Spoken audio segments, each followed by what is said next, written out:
listening to the Miracles in Meat podcast. I'm Shane Thibodeau, a fourth-generation butcher at one of the oldest meat markets in the world. My great-grandfather started this business by slaughtering one cow or pig at a time and selling the cuts door-to-door on horse and buggy. Today, our products are enjoyed across the globe. I will attempt to give you some insight as to how we got here and explore the challenges we've had along the way.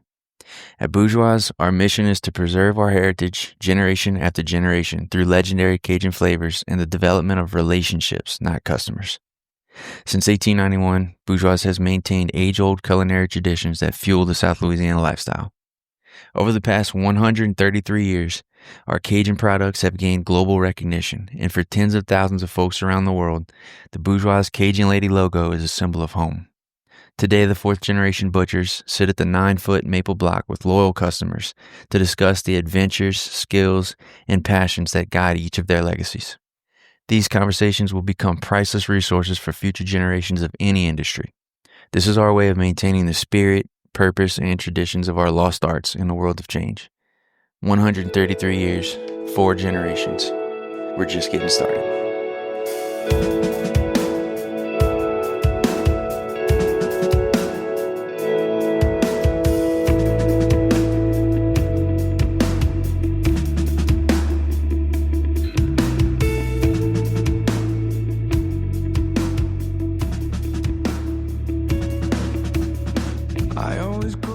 All right, next up, we got some questions. If you go to our website, bourgeoismeatmarket.com, you click on Miracles in Meat podcast at the top. That's the page that has all of our podcast episodes. Keep scrolling. You're going to see a form that says submit a question to the podcast. You can submit a question, comment, concern, feedback, something like that. You can even upload an audio file and do a little something like that. We'll either read it or we'll play it on a future episode. So if you didn't know that was there, go check it out. Send us something. We'd love to get these questions because a lot of the questions we take for granted and we think everyone knows the answers to them, but I guess it's obvious that we don't do a good job pushing our info out there. So this is a little bit for fun and a little bit to help people out. So send them in. All right, let's see what we got. All right, Uncle John B. Yes, sir. We're going to start this off like this. You are one of 7 children, and now, I don't know, the way I say it is when my grandpa died, and we have these numbers somewhere, but when he died, he had over 35 grandchildren and like 40 something great grandchildren. I'm glad y'all kept track. It's something like, there is a number. Anita knows. There's a number, but it's a big number. But let's talk about your family real quick. You're one of 7. Correct. And then you have how many? 4. You have 4, and then how many grandkids you have now? I have 6 and 1 on the way. Do I know about the one on the way? Probably not. We just found out. Is it a secret? No, Okay. it's Logan. Wait, no, I do know because he told me. Logan catching up to me. I said, boy. He did tell me. He said, yep. He said, that's it after this one. All right, so let's talk about the family a little bit. The siblings, and I don't know what. That's just my question for all of the siblings is, what was it like growing up? What was it like, living with all of them right here across from the market and having Mama and Papa? And I know y'all were kind of the same as us, where y'all stayed really close with like the first cousins. Yeah. That was like y'all best friends. It was. Right. So we could walk to their house and vice versa. We had a snowball stand in the middle, so that was a perfect meeting spot. Meet at the snowball stand? Right around the Perkles, a little bit past Perkles. And this way? No, Perkles Country Store. Oh, Junior Perkles. I'm talking about, Andy and Ben and them. And we'd meet up there and go one way or the other, usually on bikes. But, never a dull moment growing up with 7 siblings. There was a decent amount of trouble. Well, we had Cortez right there. Cortez was interesting. Mm-hmm. We had some good neighbors there. I don't want to mention any names. So y'all house like the hub? It was kind of action. I'd have to say probably because the fact that we had a swimming pool, and that saw a lot of action all summer long. Y'all always had that? Man, pretty much as pretty much, as far as I can remember back, I'd have to say, yeah. I heard a little So bit about I don't remember it ever being put up. So I don't remember I was that young not to remember him putting it up. I don't imagine Papa went by a swimming pool. I think he did. Golly. I don't know how Golly. Mama or any of the kids talked him into it, because he wasn't easily talked into anything. Right. You know, but I'm glad we got it, and that was a lot of fun. You know, and of course we had Grandma, Daddy's mama lived in the little house right there. The one right here. Yeah, and shit. Getting off the school bus, me and Donna were always, a year apart, so we was always on the same school bus, and it was mandatory to stop and go give her a hug and a kiss getting off that school bus, because she was on that porch waiting for that all and what day. if you didn't? Well, there was no if you didn't. You didn't know how to not do There was always, that was just a thing. It had to be done. I remember I did the same thing with Mama. Really? Up until she passed. You walk in the door, you walk in the door, you walk straight to Mama, you tell Papa hi. You walk straight to Mama, give her a kiss. That was first. That's what you had to do. Was she still in her pretty good mind then? Probably so, yeah. You're a little older. Even when she kind of didn't remember who you were, you didn't know. Right. She still, come on. Yeah. She wouldn't turn nobody away. Give me my kiss. Yep. Yeah. So yeah, what were they like growing up? I hear a lot of Dad. Yeah, I hear a lot of stories of Papa, but not. I mean, I really don't Grandma. hear. It's a shame, man. Grandma, she had that Alzheimer's for so long. It's like I lost my mom like 8 years before she died. And the way I kind of look at it is it's kind of sad to even say that, but it's a terrible disease. So, and it's sad to say that. It's hard for me to even remember how she was when she wasn't sick, but she was always really giving and kind, but still strict at the same time. There wasn't no getting away with too much, especially with Daddy. But and just being her school teacher, she was a great teacher. She could help me with my homework so good. She made things look very easy. Like she could just bring it out to a way like, oh, okay, I got it now. That's easy, So I do remember her helping me a lot with homework, and it wouldn't take her long, Now, you were the last child. Correct. Did she start teaching again after you were born? Yes. I understand she was teacher, first a nun, then a teacher, and then she quit teaching, I think, when Biff was born, the oldest.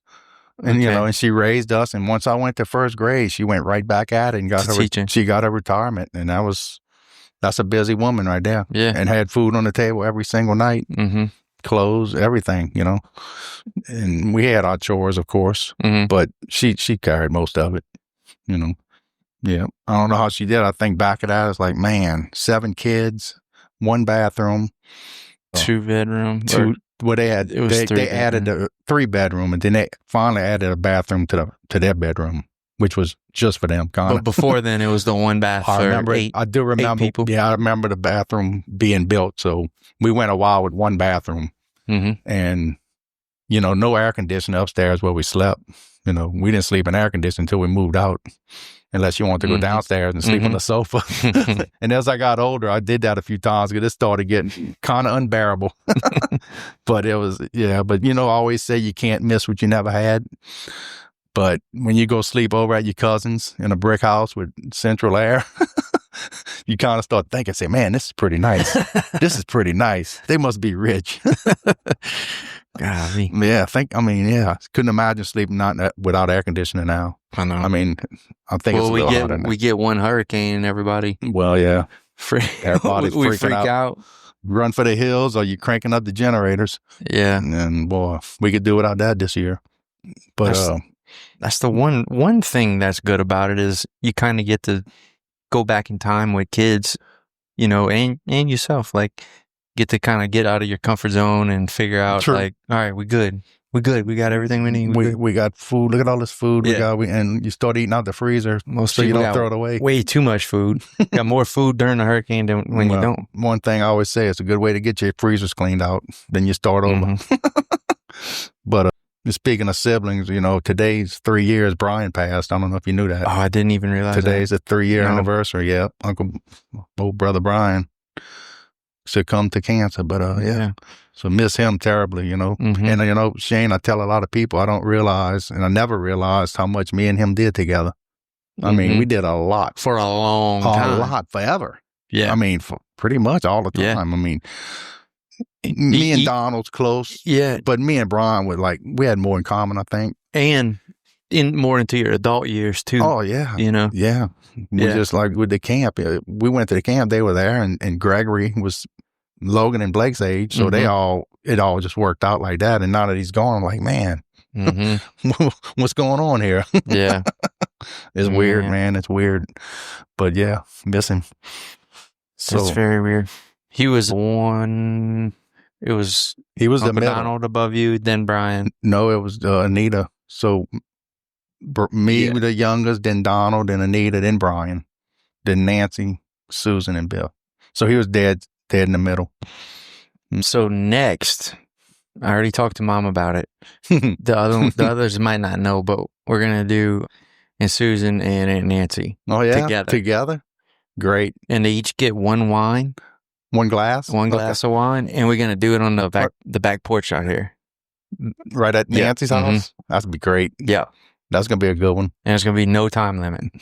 Shouldn't have one. You might not want that. I know. It'd be interesting with them, especially Nancy. Mom said, if you can keep Nancy tied down long enough. Mom said, bring a whistle. A whistle's good. Yeah. Yeah. To keep Nancy to sit that long, I want to see how that goes. She's something. She got to go. All right. Your grandkids, you have 6 grandkids. I have, let's see, 6 and 1 on the way. Yeah. And what's that like? I love it. What's the papa life like? I love it. Love it. Love it. I mean, what do you know now as a grandparent that you didn't know as a parent that you thought you knew? What do I know now? I know, for one thing, that family's everything. I mean, really. I mean, that's my whole life. There's a lot of material things come and go, but boy, family's so important to me, and I'm so glad and blessed to be close to all my kids and grandkids. I miss them. They're going back to school now. We was getting a few of them during the week, and that's over with now. They going to school, and I told them, I said, now you just got to invite us over. Invite us for a sleepover. So you have to. Yeah, but just love them to death, man, and they so good. It's just blessed that they're all healthy and happy and good, and they all stay. They all here. They're all right here in Houma. Yeah. And so Logan's gonna be having number 4. So we're gonna see what Blake's gonna do. Blake's engaged. Not gonna be far Blake's behind. He's engaged now and married about another year and a half. We'll see what they're gonna do. So hopefully I can get a few more out of this deal. We had a butcher's night. Every now and then we do a butcher's night at Brody's. So yeah. Our butchers, butchers, and the 2 boys come. And so Logan told us about the baby last time, and then Blake told us that he was going to propose. And we suggested that he waited because it was on their vacation. We told him to wait until the ride back in case she said no. He don't have to go through the whole vacation. It ruined his vacation. Yeah. Oh, shoot. And guess what? That's what he did. So, he claims he was too nervous. He couldn't do it. He wanted to do it in front of us. And I think Blake's a lot like me. I'm not like that either, like to show stuff like that. And more of a personal thing for me. And I think he's a lot like me. And he had cold feet, so he backed off. He backed off. That's so Which good. don't really surprise me. Love him to death. What did y'all do for fun, I guess, as kids? Anything y'all did that your kids didn't do and your grandkids aren't doing? But it was something y'all just did all the time? They probably never swung off of a rope into Bayou Lafourche by Tiger Drive. We had a rope swing there. We'd ride our bikes there. You know where the bridge is, Tiger Drive right Bridge? By you? No. Tiger Drive Bridge. But towards the north, not the one... the actual Tiger Drive Bridge. Yeah, off of Highway 1 to 308. Yes. About 100 yards to the left, we had a rope there. And it was kind of a community rope. We'd have people would come, it'd be a little meeting spot for a bunch of guys. And we'd swing in there and we'd swim in Bayou Lafourche. And we'd ride our bikes there. And, I think about it. We get on our bikes in the morning and we'd go all day. And it's summertime. We would never have water. We never bring water. Now I don't leave my house in my truck without water. Right. So, but it was hose pipe water, You hear about that. drinking out of hose pipes. And We did that. That's what we did. We and did I'm pretty that. sure, My kids don't do that much. Now, my kids, my Logan and Blake probably could have done that. I know the grandkids aren't. First of all, they're too young to go do that. But I still don't see them doing it in today's world. But that, and we worked a lot. You know, and when me and Donald were 13, we started working in the fields with the Perkles right there. Mr. LJ and Leroy Perkle. And Shallots. Mostly shallots. Well, I guess shallots. I think we started, Donald might disagree with me, but I remember making $5 a day. And I think Donald said it was even less than that. So we'd work pulling shallots $5 a day. And that honestly, it was work, but it was still a lot of fun because we had a lot of friends there. And we had, there was a good bit of fights. You know, every now and then there'd be a good little fight going on. There were no guns involved. You know, you fight and then you go back to work. You know, you'd be mad, but you just go back to work and then that's it. But so $5 a day that. Now when Mr. Wilbert wanted to get a lot of work out of us, he'd pay us 75 cents a row to pull shallots or plant. That way, you know, if you're getting it, you can make a little bit more money. Right. So, and look, these rows aren't short. I'm thinking, I don't know, man, it's hard to visualize it. I'd say at least 50 yards into a row. And that's some back-breaking work, you know. But we did that. And shoot, by the end of the week, we'd have $25, $30, man. We could do a lot with that. Movies, get us a po' boy at Rob's Po' Boy. That used to be by the Ford place, by Roby Show. Where was the movies? Not downtown. It was down on St. Mary. Had a theater. I think it's the Stern. It's by Jake's Uniform. They had a theater right there. I was there when I was a kid. I think Sternfeld owns that properties, and they had with a Grand Theater that was gone when I was young, but I did go to that a few times. Was that the downtown? The Grand was downtown. Oh, man, that's a long time ago. Yeah. There, and then nothing in Homer that I know of. We couldn't get there anyway. We couldn't ride our bike there. We wasn't going. So, y'all play a lot of croquet? Croquet, yeah, that was always a big thing. Shooting pool. Well, Perkle's Country Store had a pool table, so that obviously I couldn't get in the bars, but we could go there and shoot pool. And so croquet, but a lot of our summers were actually in the fields, working potatoes, corn, okra, which I hated the okra. Made my fingers bleed. So yeah, that was a job where the Perkles didn't make us show up, or we would never get fired. Like he knew that we were teenagers, very young, that half the time we're not going to show up, but sometimes we always did. But so one day, and I knew they were picking okra that day, I said, I'm not going to myself. So I stayed in bed that morning and I didn't get on my bike and go to work. And I'll never forget this as long as I live. Daddy found out I was still in bed. He'd come across the street and pulled me out the bed by my feet and said to get on my bike and get down there and start getting to work. Like that, he didn't believe in that. Yeah. Like if I told him I was gone or if they expected me there, I was going to be there. Right. And it was the same if we had something to do at the house or chores or with work coming across the street. And boy, let me tell you, I was not happy. It was an August heat. And when I say that's the day I picked okra till literally my fingers were bleeding. It was horrible. No gloves, you know, I hated it.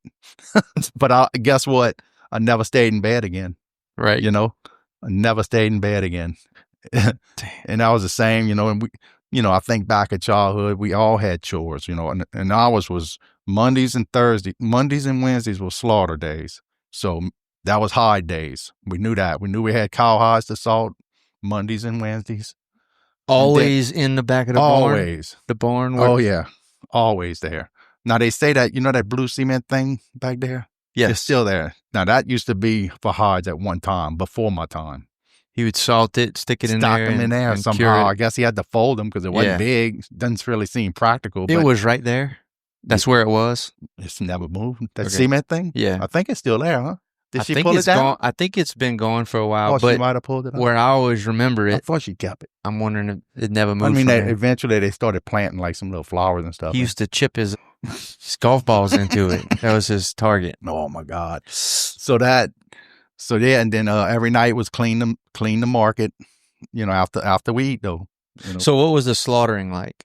Slaughtering? How old were you involved? involved in the actual skinning, Or like, well, or if you were salting hides, right? Oh, they're very young, like long as I can remember, as long as I can drag them in there. Yeah. I mean, Probably probably 6, 7, 8. I'm gonna go with 8 8. if I had to guess. But the slaughtering, maybe before, because I mean, I cut my finger off at 7, so maybe we were. Maybe Biff drug them in and I helped spread them out. I don't know. I mean, look, I'll be honest, as long as I can remember. Yeah. So what age is that? I mean, okay, so what did y'all have to do? They get the hides? Yeah. Well, you drag them in and you lay them out like a rug with the hair down, and you throw rock salt on top. And we got pretty good with that rock salt because they had the perfect shovel. And it was get a nice, even coating, a beautiful coating once you did it enough. And I'll never forget, Dad used to sell him things, but he would wait for the market price to go up. He would watch, because sometimes it fluctuated a lot. Mm-hmm. And one time, I don't know if it was because the price was so low, but they had so many hides in there, I could touch the ceiling with my hand, and I was a little runt then, 7, 8 years old, and they were stacked up at least seems like 4 foot thick of cow hides, just layers and layers. Yeah, layers and layers and layers. We could do about 4 if it wasn't a big bull or a big mama cow. Mm-hmm. You could spread like 4 little calves out at once in 4 areas. Mm-hmm. Salt that, then come back. But sometimes he'd have a big one; it would take up the whole room almost. You put it dead in the middle and it covers it. Mm-hmm. And look, talk about heavy dragging that in. I bet a big bull hide. I bet that's 200-300 pounds. Yeah. Seems like so thick.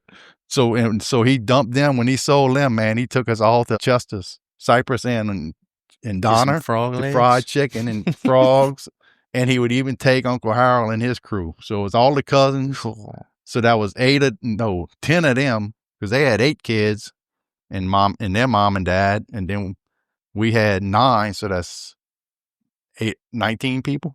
Yeah, that's a crew, huh? Oh, yeah. And Daddy boy, he paid for everything. So I know that was a nice check. And I do remember back when he showed me, it was like $36 a hide. Now, that's a lot of money in the early 70s or whatnot. Right. That's really a nice chunk of change. A big sale. So one mistake me and Donald made, too. One day we didn't want to salt the hides. So we going to dump them in the cane field. We ain't doing this today. We not salting hides today. Yeah. We had a big idea of going dump them in the cane field. Like 8 years old? We were young. God. It's so hard to put an age. I'm sorry. Shane, y'all must have got busted up. It's so hard to put an age on it, but we had to be old enough and strong enough to get them back there. And smart enough to come up with the idea. So just to haul them back there was a chore. We used to put them in the drums, the big barrels. They maybe put 2 or 3 in there if they wasn't a big one. So that's pretty heavy. And I don't think we were driving them, but we used to steal the truck every now and then for a little cane field ride. So maybe we did that. So anyway, how he found out, today we still don't know. He probably watched y'all. Still don't know how he found out. Maybe he saw the tracks. I don't know. Like a hunter, you track you. Maybe we left a blood trail, huh? He counted them. He knew how many they needed to be. He might have counted them. But anyway, so he didn't just punish us. He says, we had to go get them. They were full of maggots. It was terrible. It was horrible. And we had to dig a hole and bury these hides. Now, don't ask me how many it was, but Daddy used to kill maybe 5 to 8 at a time, maybe nothing huge, but enough. So, and Mr. Cleve felt sorry for us. Because if you ever dug a hole in that yard, you hit shells. You ever dug in that yard? Yeah. You don't want to. No matter where you at, you're hitting broken bricks, oyster shells, glass, stuff. You're hitting hundreds of years of stuff. Mm-hmm. And Mr. Cleve he used to call Daddy Boo. He said, Boo. He said, you're not gonna make them do that. He said, yeah, I am. And it was a big hole. Yeah. And we did it. And guess what? We never did it again. So that was the end of that. And lesson learned, you can't get away with too much. That was one of the hardest punishments, I think, me and Don, I could probably speak for him on that one. So work better than a timeout. Huh? And you grow up and you look back and say, I see why he did it, because that's a lot of money we just threw in a cane field. Yeah. Back then, money wasn't just flying all over the place. You worked hard for it. Mm-hmm. So yeah, that was That was a big memory there. What about, I know y'all used to hit Grand Isle a lot. Grand Maybe once Isle. a summer. Yeah, do once At a least summer. Once a summer. for sure once. For sure once with the cousins. One big one, one big blowout with 2 rooms at Seabreeze Cottages. We'd get 2 rooms and we would drive up there. I think Dad might have had a station wagon. And old Dad would let Biff ride in the boat all the way to Grand Isle. Safety first. He told me that. Safety first. So yeah, Biff rides in the boat and we all pile in the station wagon. So we each allowed to bring, so we go for a good 5 days to 6 or 7 days. And we were only allowed to bring a paper bag of clothing. 1 bag a person. It's all the room we had. Right. So that's what we did. And mandatory stop, Dufresne's. There was 2 mandatory stops going to Grand Isle. I think the first one was called Thibodeau's, and they're not open anymore where Dufresne's is either. Thibodeau's was just about a halfway point. It was like a little bait and tackle shop in probably Cut Off somewhere. And it was just a stop to get a drink, get a pop, a little break, maybe use the bathroom, whatever we had to do, stretch our legs. Because it seemed like Grand Isle seemed like so far away. Seemed like going to Florida back when you're young and the roads weren't all that. Right. And you're pulling a big boat. So we'd stop there. That was stop number 1. Stop number 2 was Dufresne's Bakery, which was awesome. And I think a lot of people did that. And then off to Grand Isle. So we was always in a hurry to unpack so we can hit the beach, right? So we'd make an assembly line. But Biff just stayed in the boat because a lot of stuff was packed in the boat. It was a pretty big boat with a cabin. You remember the John D?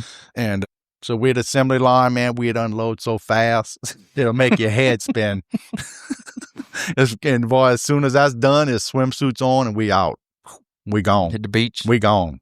And it was beach all day and whatever. Even at night, they used to allow fires back then at night. You could build fires and just do whatever you wanted. And there was I know there was a nice, I like that place because there was I'm going to call it a cabana on the beach. It wasn't nothing but a covered area, maybe 12 by 15 feet long, nothing big, but they had like a little picnic table under there. It was just a place we sat. And I just remember used to love here because that's what Dad and them sat because they wasn't running around in the sun or nothing. They probably had them ice chest of beer or whatever. I just loved sitting there, listening to them tell stories. And I just loved that. And, we couldn't have went to Florida, Hawaii, anywhere and had any more fun. No. Right down the road. I mean, honestly. And, we'd catch crabs, and I remember they had a big screened in seafood boiling area for the Seabreeze cabins. They had like 9 cottages, so it was for the customers of that place. And man, we'd just load up on shrimp and crabs, and at least one night, y'all would run lines and throw. Yeah, now where the shrimp came from, Daddy could have bought them, but Dad used to like to drag a trawl. He'd catch some shrimp. So yeah, that was a one night for sure, and I'll just never forget just doing that, like right before dark, late afternoon. We were all sunburnt. You could just smell them, and you knew what was coming that night.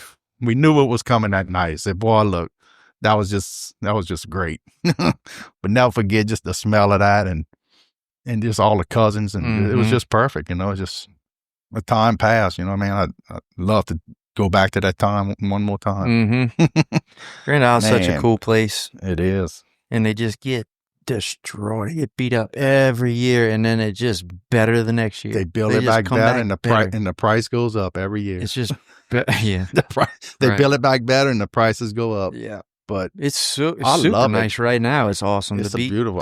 I do like the fact that they're allowing bikes on the beach. That makes life much easier for you. If you can bring an ice chest, your fishing gear, your tent, and they're not hurting. Chairs.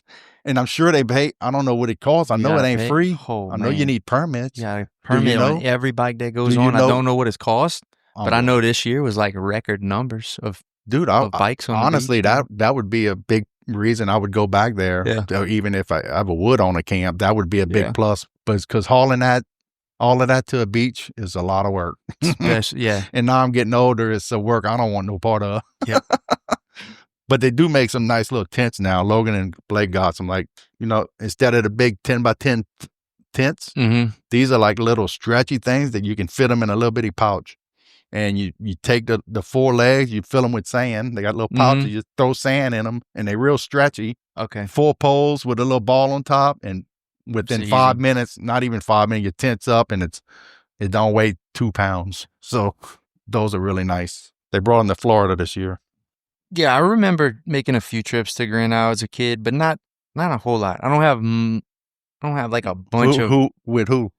Your friends or maybe with your parents? Must have been with us. With us, like cousins, maybe. I really don't know. We would go to one of these camps. We rented a camp, but it was not nearly what it is now. You never had good sand. It was always dirty, always full. They really keep it nice. Yeah, huh? They dress it up nice, full of grass and driftwood, dead fish, and tar sometimes. It was just I always was wondered about that. Even as a kid, I remember always stepping on tar on Grand Isle, and then when the Deepwater Horizon blew, everybody kept talking about tar balls. I was like, well, we always had tar balls. Now, was it covered in tar balls? Right. I don't know because I didn't go. So I often wondered, like, okay, what is this? Right. We always had that. I just remember. Maybe it was a lot worse. I don't know. I remember even into my teens just thinking that if you want to go to the beach, you need to go to Florida. And I don't think that anymore. I think that Grand Isle is I guarantee plenty all the beach you need. We take our beach trip this year to Florida. We went to Destin. It was great and all, but I guarantee you we could have just as much fun on Grand Isle. And I know the kids could. The grandkids would, just for the fact is, man, you could just go out there with a cast net and just let them, or a dip net, and they can catch crabs and have more fun than anything, because that's what they love to do. Yep. Just give them a net and they could catch little creatures, No, but all those memories like that, like you said, I remember that about your camp in Dularge, on Bayou Dularge. Like those, I'd say that's the majority of that outdoor time was probably from there. You did that a good bit. It was from there. It was all the I have pictures of crawfish balls and boiling pictures crabs. of you out there with a pool do. We must have went shoot a few pool do or something. You were little, man. You must have been like 7, maybe 6. But yeah, and I even remember you helping me with a wharf once or something. I had you nailing down some planks. You might have been the first time you ever nailed planks down. You did it. You did it though. I don't know if you remember that. I remember. You remember it? I remember a picture of I had a pool do strung up with a rope. That might be it. You was swinging it around my head. Were you in the boat or on the wharf? I think I was on the wharf. Okay. I was young. The picture I have, you was in a boat. Might have been that Blue Ranger. I was don't know what you were doing. You were fooling. I don't know if you were cleaning it or what. But those were good times. And the old camp, man. We think about those. We think about, we were damn young. Well, yeah. But that was like the first kind of place that it's okay if you stay up too late, or it's okay if you stay up till 3 a.m. Not a lot of rules. You can't go nowhere. Not a lot of rules. And plus, we stayed up too anyway, most of the time. And really, what's the most trouble you can get into? You might fall in the water, but that's kind of about it. Yeah. But I remember we had that light, and we would dip net. Man, we had fun. Huh? We would dip net crabs until 5, until daylight, basically, all night. And that never got old. That never got sick of that. But we try to figure out how to get our kids to want to do stuff like that, but they just kind of don't. I don't know what it is. I don't think we really have had to ask y'all or twist y'all arms to go. I don't think so. Even my girl, I don't know if they liked going, but they were there because we went almost every weekend. Yeah. And that thing was, something else when you get something, it's new. And they were there. I don't know if they liked it, but they never complained. It might be because we have girls too. As they got older, you could tell they would probably rather not be there, but they ain't had no choice. It could be because we have girls too, and they just play different than boys. But we always, it's kind of like they'll just do the same exact things over and over and over, and we're like, hey, crazy. Y'all could go out and outside and, I don't know, go down the street. I don't know. Draws you nuts. Why don't y'all try anything different than what y'all doing? And they're just fine. They just play with a little. They little games. Yeah, they play with a little Game thing. Boy. Not too many games. They play them games. They won't really play any games. Okay. At our house. I'm talking about on the computer, like game. Are they too young for them games? No, they have them, but they don't even ask. They're not hooked on it. I hate to ask about it. I hate to see children and kids get hooked on all of that. I really do. Yeah. I hate it. We really don't let them do it a lot. You gotta limit them. Don't let them sit on that all day. I think some people do let big kids do that. Well, we see the consequence, even if you just let them watch let's say you let them watch 2 movies in a row, say it's a weekend, that's almost That's a 3 lot. hours of movies. It's a lot. When you take it away, you feel it. When it's time to turn off, it's automatic. Mm-hmm. So, and we know that effect is pretty big. They're bummed out. Yep. Not that they want to be, they need it. They want more of it. Nope. And too much of a good thing. Yeah, we don't let them play with tablets or anything like that. Yeah, I could see that. Because also they go to other people's houses and they do it there. So that could be where they do it. Yeah, because you can't be with them 24/7. Yeah. You can only hope that they not on it all day and night. But yeah, we want them to try to get in a little trouble, and it's like they just don't want to. I was going to say that. You want to go try something new, even if they got to get in a little bit of trouble, as long as it's harmless. I would like to at least know they're thinking of stuff. They're pushing the limits. Pushing their limits, trying some new stuff. Yeah. All right, now let's talk about the market working. Well, you started talking about the market, working at the market at a young age. Mm-hmm. Let's talk about the finger. Oh, my favorite thing. The finger. What, this one? See this my one. favorite. That's your favorite thing. So, okay. I didn't know. Well, it's important. It's a big thing. It's a big thing that happened. I didn't realize. Well, it is pretty big. I mean, it was an event. All right. Tell us what happened. Only me can. What happened? Okay. I want to say it was probably even on a Sunday. I don't remember customers being here because I don't remember the front being on. Anyway, making hamburgers. For what? I don't know. But just for all the audience out there, the ground meat did not get sold. The meat, everybody asked me, what y'all did with the meat? Yeah. Making it clear we was done for the day. Mm-hmm. No meat involved. So we're done for the day. So it's time to clean up. So the machine has a hopper, and inside the hopper is 2 cups that open and close, and they grab the meat, press it into a plate. I know you can only visualize it. So anyway, it's just a hopper. So when we're done, we take as much meat out the hopper as we can with our hand before we tear it down. So of course, well, I was I was 7 years old. So I couldn't run the machine by myself. Number one, I wasn't tall enough or old enough. So I would always did like to help. So I would just take care of the top where the meat goes in the hopper. That was my job. Put the meat in the hopper, and Biff would run the bottom, doing the patties, letting them stack and boxing them. So all I had to do was put the meat in the hopper. So anyway, so of course, so we're done. So my job, I'll take the meat out the hopper.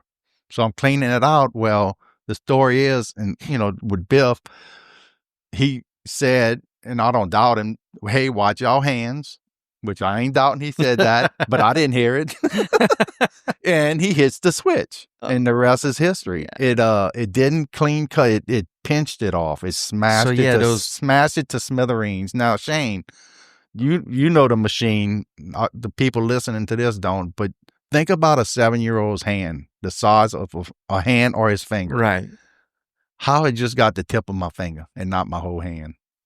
Think about a 7-year-old hand. Right, yeah. And the hopper. Because they roll another 5 inches almost. That thing could have been my whole hand. It could have grabbed the tip and then pulled the whole hand in. Yeah, point. But it didn't. So That's thank weird. God. You must have. Do you remember fighting it? Nope. Or it did what it did, and then you took it out. It was so fast. It's just in, and then I felt something wasn't right. I didn't know what happened. Something wasn't right. I mean, something wasn't right. I don't know how else to say it because I can't sit here and tell you, man, my hand, I was trying to pull it out and it was stuck. It wasn't none of that. It just, look, I was 7. It's a long time ago. Oh, my. And so, it comes out, and I think, I don't know. I don't remember if I hollered or screamed. I really don't know what took place. I just know Daddy wrapped it in a dirty, bloody meat apron and took me off across the street and hit him and Biff to go to the hospital. And they, you remember anything that happened there? Where? The hospital? Yeah. No, but I remember what happened over here. Donald was there. Over here? Donald was in the room. Well, Donald never did like human blood. Did he pass out? No. Donald went straight to we had a rotary phone on the wall. I don't know if you know what rotary. Yeah. Where Donald just runs to the phone and starts dialing it. Not 911. He's just dialing numbers. And that's all I remember. And he might not remember that, or he might disagree with me on that, but that is what I remember. Yeah. And it makes no sense. He was trying to do 911, but his mind Maybe was he racing. just didn't know what else to do. Yeah. You know, it's scary, I'm sure, because he was all 8 years old. Right. You know, and my finger's hanging by a piece of skin. It was still hanging by a small piece of skin. And you wrapped it all together? Daddy just wrapped it all up. He didn't want me to see it, I think. So he hurried up and did it really quick, but I'm sure I caught a glimpse of it. So, but as far as at the hospital, the only thing that stands out was they stuck me right here with the biggest needle I've ever seen. Yeesh. And boy, that hurt worse than cutting my finger. Really? I'll never forget the pain. Put it in a nerve. I don't know. Well, they had to kill it. They had to deaden it. But, bro, I sat up like I was laying on my back. I just sprung up like without even trying to, just sprung up. And it's like, whoa, hollered and screamed. And that was painful. When did Mama find out? I don't. A week later? No.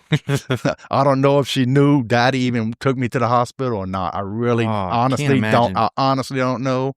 I do remember coming home that same day, and all the siblings. I don't remember Mom where she was, but they were all sitting at the kitchen table like they were all like they just like I died. Yeah. You know, they're all somber. They just sitting there, and like I come in, and they didn't really jump up or nothing. You're home. You all right? You all right? It was just kind of a somber moment. Yeah. Quiet. Like really quiet for 7 kids in there. And I remember that was one thing. And I do remember the pain. This thing would hurt me at night. Like as this was in the healing process, the next few days. And I think it was because, according to Mama, that I overdid it during the day. I played too much, or I didn't sit still. You know, it might have been her way of making me try to not move around, or try to go have fun, or just try to keep me quiet for a few days. And I don't remember doing nothing extreme, but I do remember at nighttime, I guess, just after my shower, my bath, it was painful at night. Couldn't sleep good. Jeez. And, of course, I got compensated for the finger. I was given a red bicycle. Whew. They bought me a brand spanking new bike. Nice. Well, it didn't go well with the siblings. What happened with the bike? They didn't like it. I got a new bike and they didn't. They tried cutting their fingers off? They didn't like. They could have. They could have. I sure wasn't going to stop them. They could have. I wasn't going to stop them.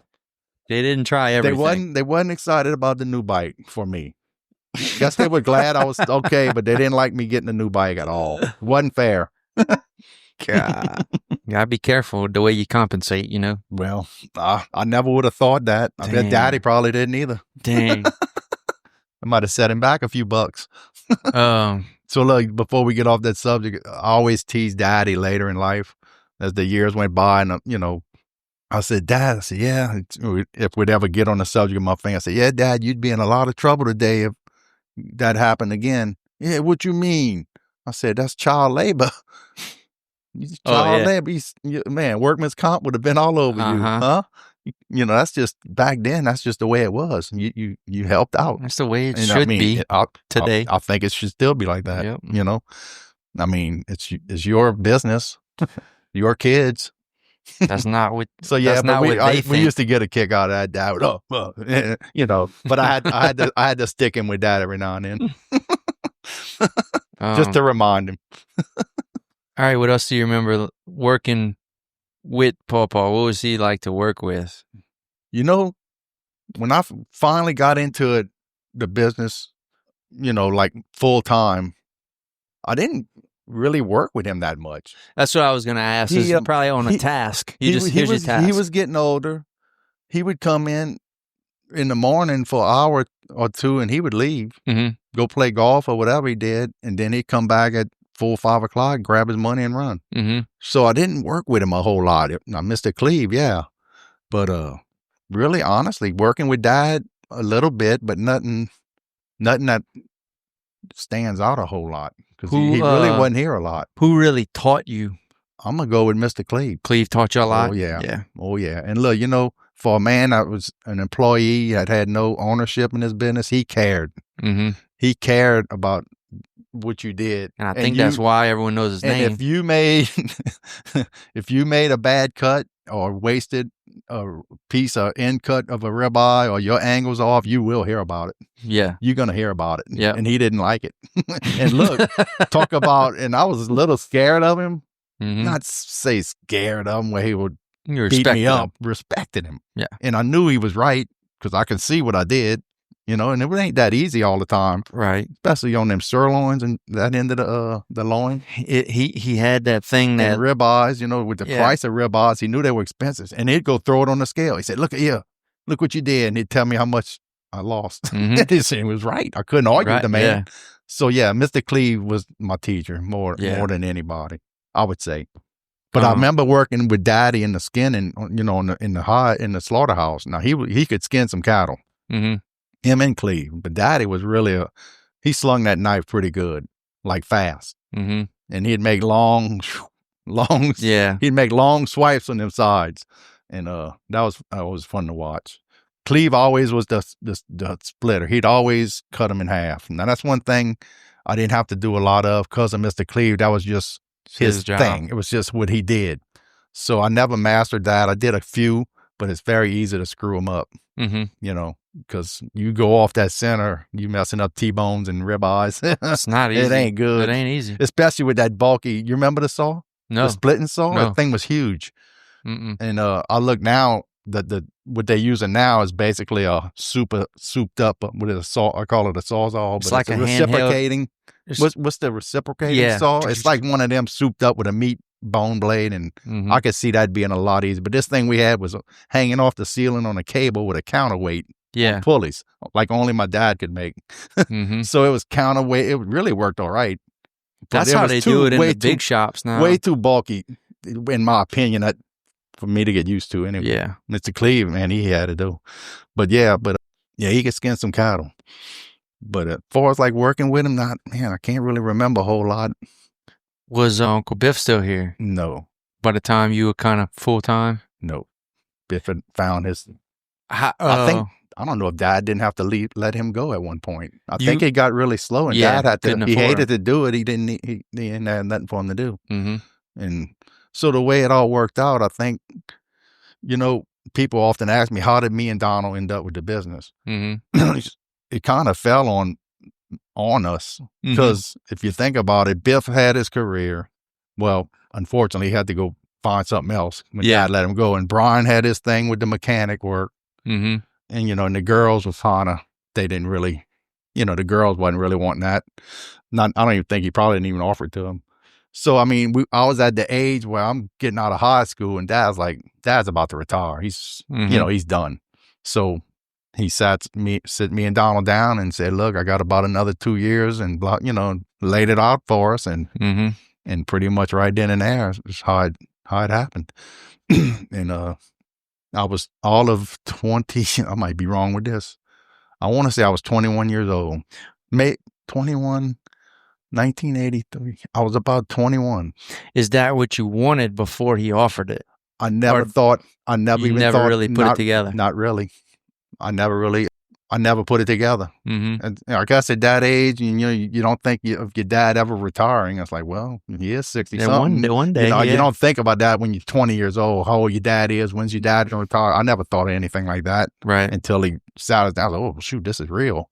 Right. And he made it easy for us. He financed it. We didn't have to go get loans, which we probably wouldn't have got anyway. Right. So yeah, that was how that worked out. And 21, I want to say 1984, 85 is when y'all both. I want to say, and I might be off a little bit on that, but did he stick around a little bit once that happened? He because who taught y'all how to do the business side of it? We kind of already was doing it. Really? Because before he retired, he was only working. He'd come in the morning, and he'd leave, and then come back. So most of the day we were here with Mr. Cleve, and Cleve showed us, and it was a lot easier, Shane. It was less. It was stuff. Me, Donald, and Cleve, and then we hired Chris. It was 3 or 4 people, which is manageable. Yeah, it's very manageable, and so that it wasn't that hard of a transition. Put it to you that way. And that's when the jerky started becoming the newest craze. Mhm. That's when the jerky started getting to be made, and that's when things really changed. Right. The business changed the first 3 years we took it because of the jerky. Jerky it blew up like way faster than we could ever imagine. Mm-hmm. And still slicing it by hand, Right. with no tumbler, Mm-hmm. was a challenge. Every day, slicing it on a saw and stripping strip by strip with a knife, which It's better. It's better. I like it better. It's better. I like it better. But boy, look, when we got that slicer and that tumbler, that was a game. Right. I mean, we was doing a week's worth of work in 4 hours, 3-4 hours. Mm-hmm. I mean, it had to be done. It had to be done.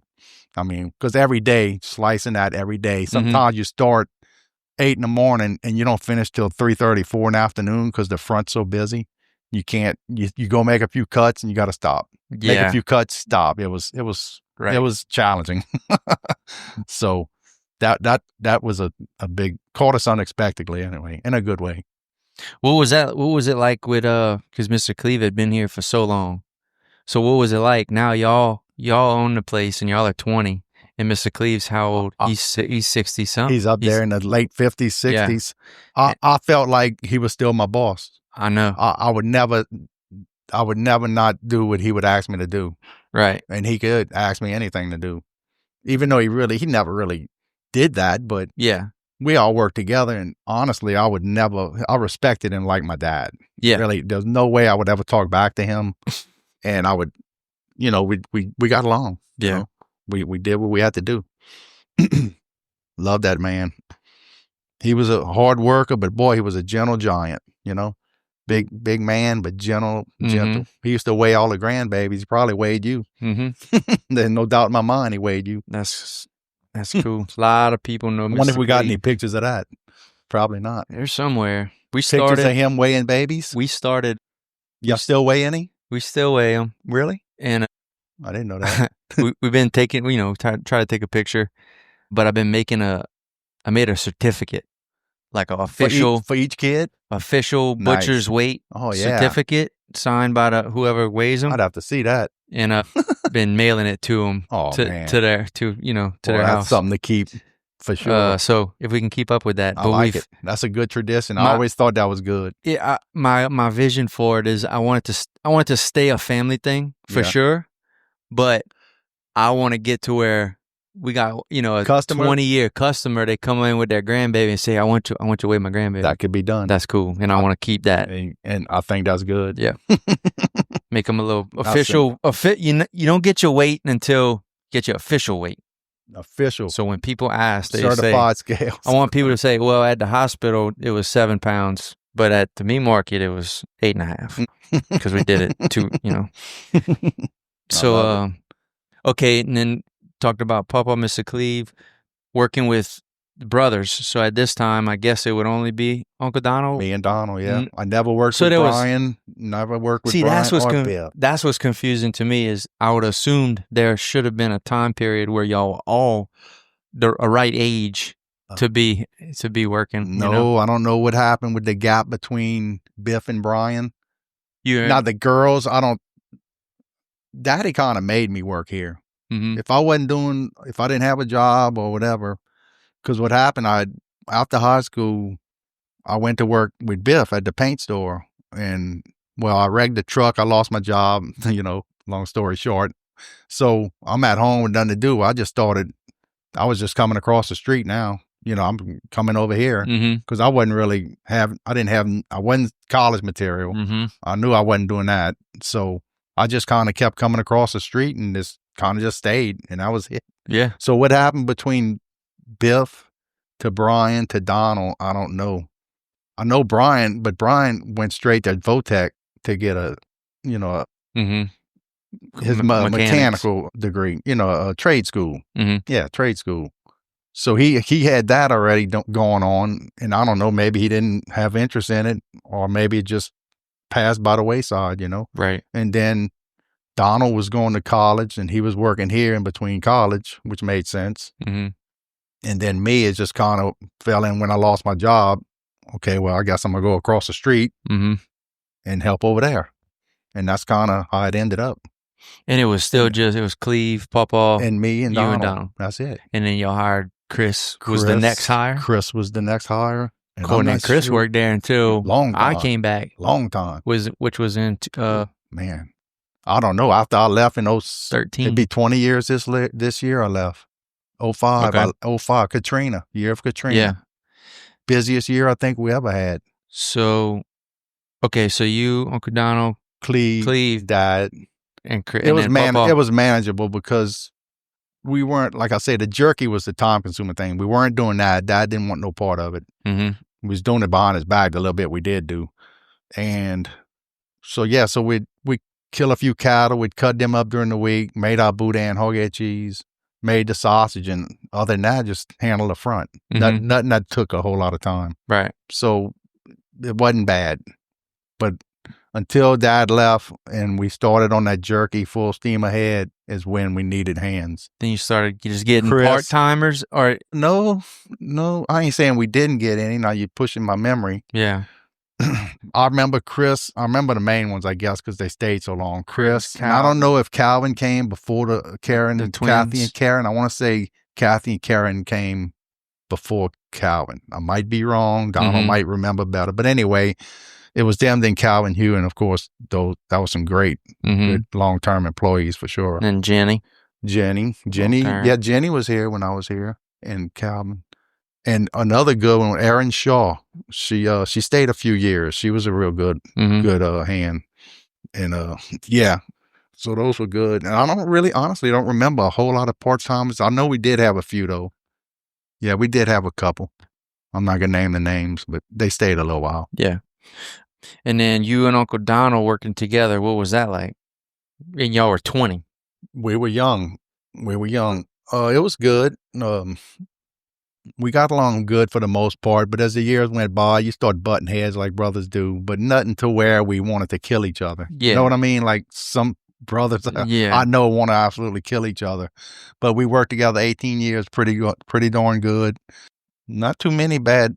I can't really say too many bad things. It was good because, like when I'm not here, he's here to watch it. You felt comfortable if you needed to take some time to go fishing or you need a day to go whatever. Mm-hmm. You didn't have to worry as bad as having it to yourself, especially at that age, 20-something years old. You're like, man, you want to feel like you're married to it, to a place like this.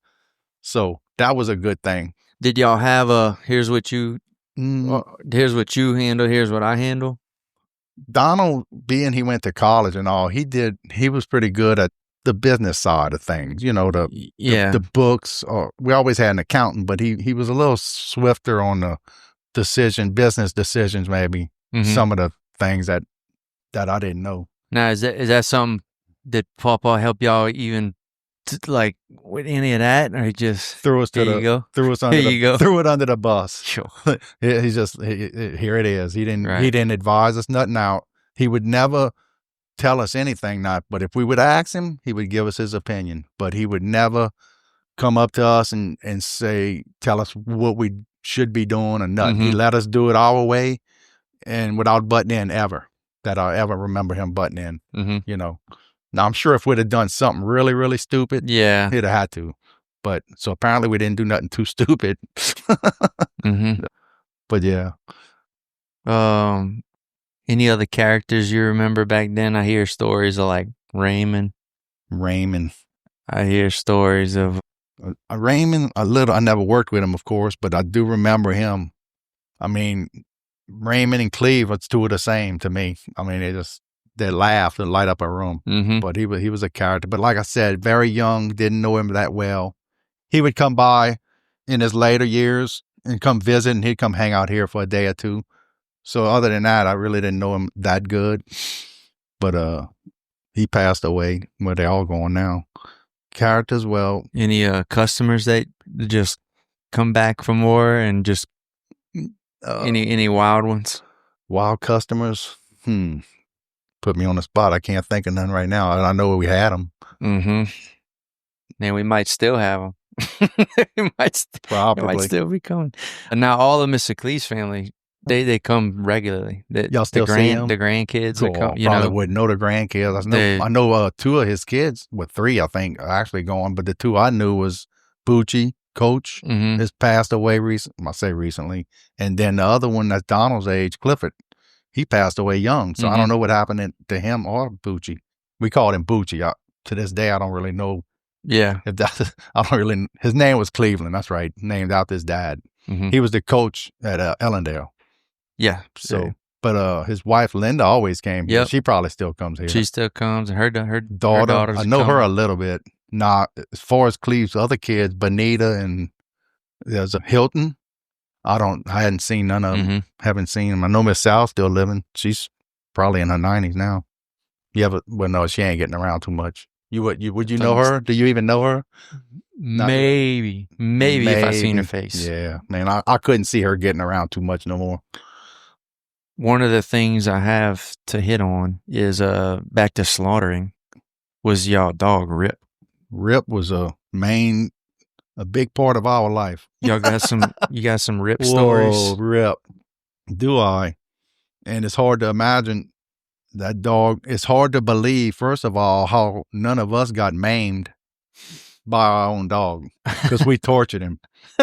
We didn't cut Rip no slack. Rip was nicknamed the manager. That's what we had on his doghouse. He was a manager. I guess my favorite story with Rip, and I've seen it with my own eyes, and a lot of people don't believe me, is when he popped the cow's tail in half. So visualize a cow trailer. Oh yeah, he popped it in half. He popped it. He wouldn't let go. Visualize an old cow trailer, not the new fancy ones, but the ones 30 years ago, 40 years ago, 50 years ago. It was wooden slats on the side, trailer. It had cows in there. So anyway, one day the cow's tail was hanging out through the slats. It just hanging out, and boy, Rip sees it. He goes get it. He grabs it.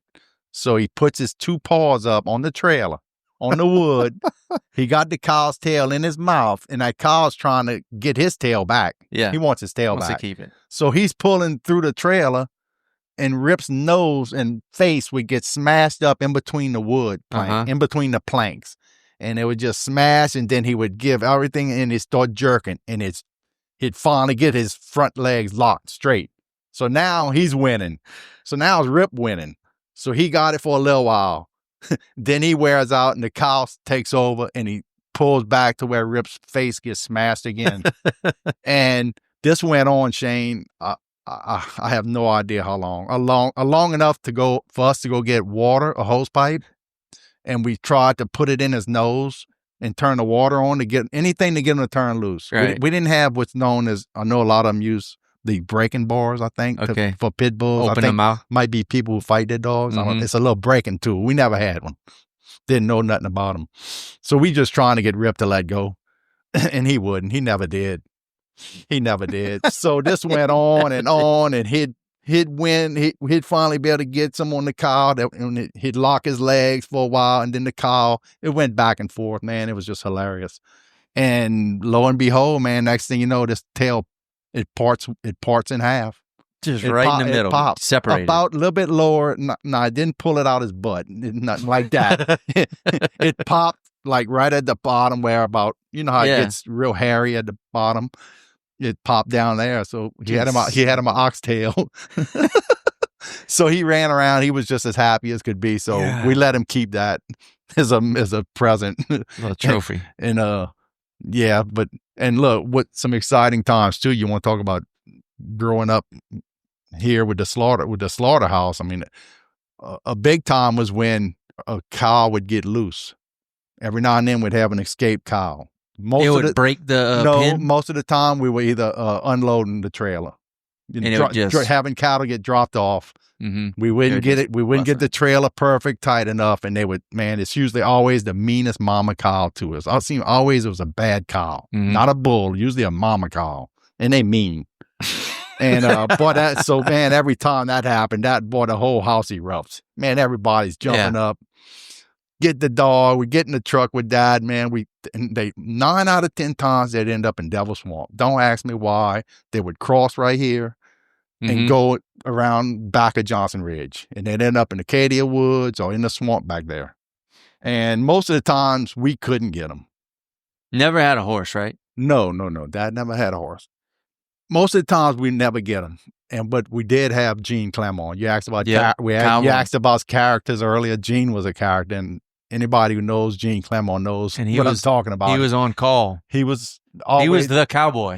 He was probably the closest thing to a real cowboy I knew. Probably. I don't think he wore a hat either. Not a cowboy hat. Maybe around here he would. Yeah, he was. Yeah, maybe. Yeah, he not. He was the Shriva cowboy because he could get them, and he would get them every time. He would get them. It may not be in one day, but he's gonna get them. So that was very exciting. And one moment that stands out on one cow that got loose, he happened to end up right here. You know where Napa is, Pope's? Yeah. Okay, so you know that I think it's called Calumet Street, corner of Chris's house right there. Yeah. Well, we got word that the cow was down that street, so it was just me and Dad. I don't know where everybody was at. So Dad always had his high-powered rifle. He shoot him on the spot if he could. So, man, we go. It's right there down the road. That sucker's right down the road. Well, sure enough, we was in Daddy's red GMC, me and him. So anyway, I'm like, what are we gonna do? I mean, it's a mean big, just me and you. He had a rope and he had his gun. Anyway, we're going down Calumet and the sucker's running down the street straight towards Daddy's truck. Well, he kind of butts Daddy's truck with his head because he was, I think, because the truck was red. Don't bulls and cows hate red? I think they hate it. Anyway, so man, I said, God, dog. So man, so we going this way. Johnson Ridge Lane's right behind us. And visualize this. And that darn cow stops behind Daddy's truck right on side the highway and stops broadside where Daddy gets out with his rifle. And Johnson Ridge Lane, it's a straight line. And there's people down there. There's a lot of people on the street. And I'm like, he's not going to take this shot. Do you know he shot that bull, that cow right there? And like that, I mean, I'm thinking to myself, I would never tell him that. Yeah. I'm like, holy moly, he's shooting. Yeah. Please don't miss. Yeah. So, boy, sure enough, he kills it right there. I'm like, oh, and it's a high-powered rifle I'm talking about.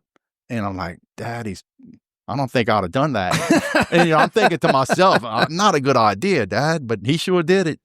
He sure did it, and he dropped it right there. Boy, of course, all the people kind of gathered a little bit. Those that weren't scared to death, they kind of just came check us out, see what's going on, because you don't see that every day, right? Right. Well, not anymore. So, and Daddy had a good way of loading them.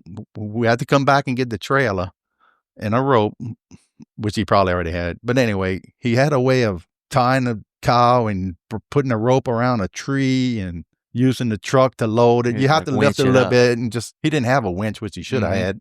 But anyway, we loaded it, came over here and skinned it. And that was that.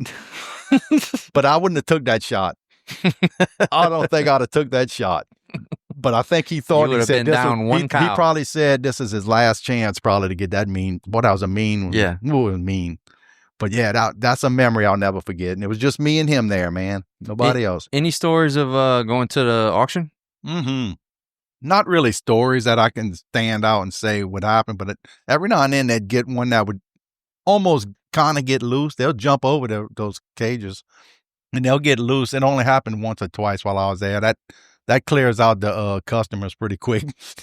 But I just used to love it. He'd go to Raceland, had a sale, and then Thibodeau, Varon had a sale. Now, how did he pick which one he was going to? I don't know. Maybe he'd go to the one who had the most cattle to look at or what. But anyway, I used to love it. I used to love going there just as a kid. I'm 10 years old. It was the smell. It was the dust. Just cool. It was the cows. It was just cool. Yeah. And then we always got an orange pop. He treated us to a pop and maybe a candy or whatever, or a hamburger. And we used to go there to walk to the back where they'd store all the cattle in the pens.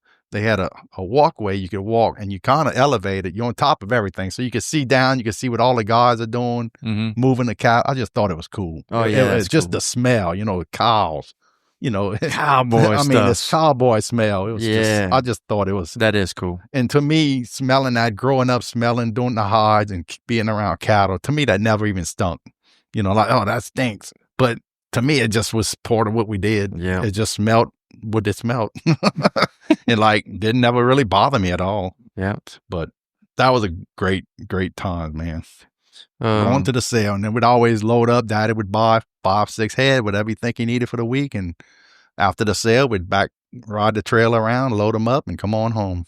Just pull them one at a time. Boom, boom, boom, boom. Usually, well, but before he built the slaughterhouse, but the big part back there, he used to leave them in the trailer because he didn't have a holding pen. Mm-hmm. So he'd leave them in the trailer and unload them one at a time. That was before inspection, so he could actually shoot them in the trailer, drag them out, do it his way, other than the way they made him do it. And then, of course, that didn't last much longer. But then he built that, and that way, at least he was able to unload the trailer in the holding pen. And then, it was pretty nice, I guess, when he had that. Less chance of escapees with the holding pen instead of getting one cow out at a time. But I don't remember him getting out. But boy, I was young at that time because he built that new slaughterhouse in 1970. So I was just 7 years old. So I don't remember a whole lot of slaughtering in the original place, but I do remember it a little bit. I heard a story of Mr. Cleve knocking a cow out. I think that was his cousin or brother-in-law. Donald will tell you more about that. With his fist. That's what I hear. Nanny. I did hear the story from Uncle Donald. Nanny's the guy. Nanny knocked the cow. That's almost one of them things I'd have to see to believe. Yeah, but I believe it. I believe it. I really do. They had some tough guys back then, man. Yeah. They still got tough guys. And if we ever go back to slaughtering, I'm going to pick somebody and I'm going to try to get them to do it. It's not going to be me. It ain't going to be me. Not going to be me. But I'm going to pick them and I'm going to see if they can knock a cow out. Better find a man. You better find a nanny. Real man. Yeah. All right. So what were the struggles of, let's say that from your 20s to really when you and Uncle Donald had it together? Mm-hmm. What were the hard parts? I know that I'm assuming scaling the business because the jerky started booming. I'm assuming that was a struggle, is how do you deal with new people and how do you price things and how do you get enough and how do you keep the cost down? And yeah. Is that about it? Pretty much.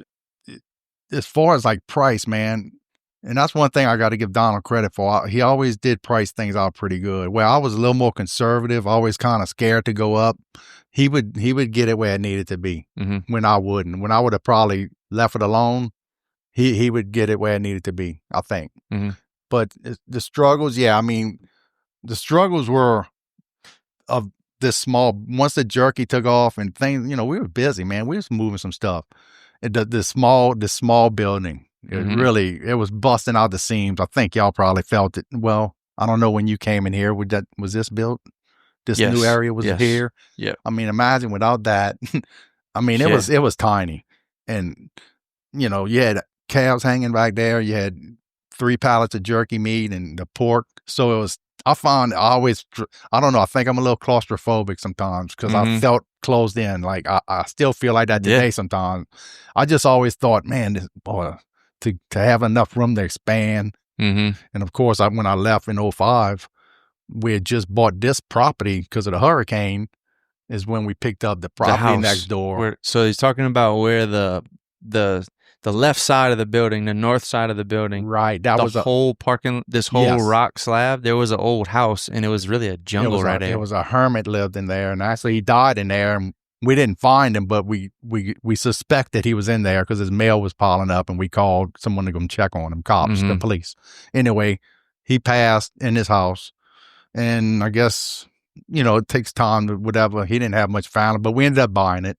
Mm-hmm. We ended up the house wasn't really that bad. The house was dirty, but it wasn't that old. I remember it was dirty and it smelled bad, but it was in good structural shape. So we ended up selling it. I know where it's at. It's on 30. It's by Lafourche Crossing on Highway 1. Mm-hmm.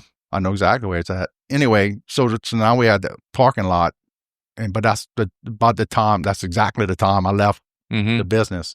So I was like, man, now they can finally expand. Right. But anyway, that's something I always felt was tight, having room and then of course, you ask for struggles. Of course, anybody will tell you employees is always a struggle. Yeah. But we did have 5 real good ones. 5 or 6 good ones.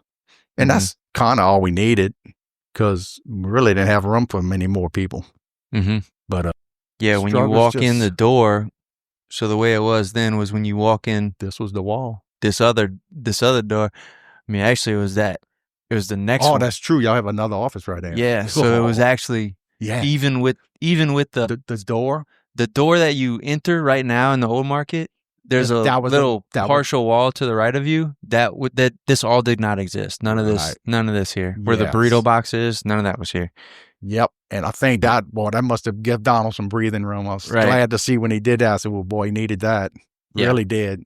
So, I mean, look, and that I wouldn't really call that to be a struggle. Yeah, struggles. That was just one of my pet peeves where, man, boy, tight. A little bit more room. Just a little. Yeah.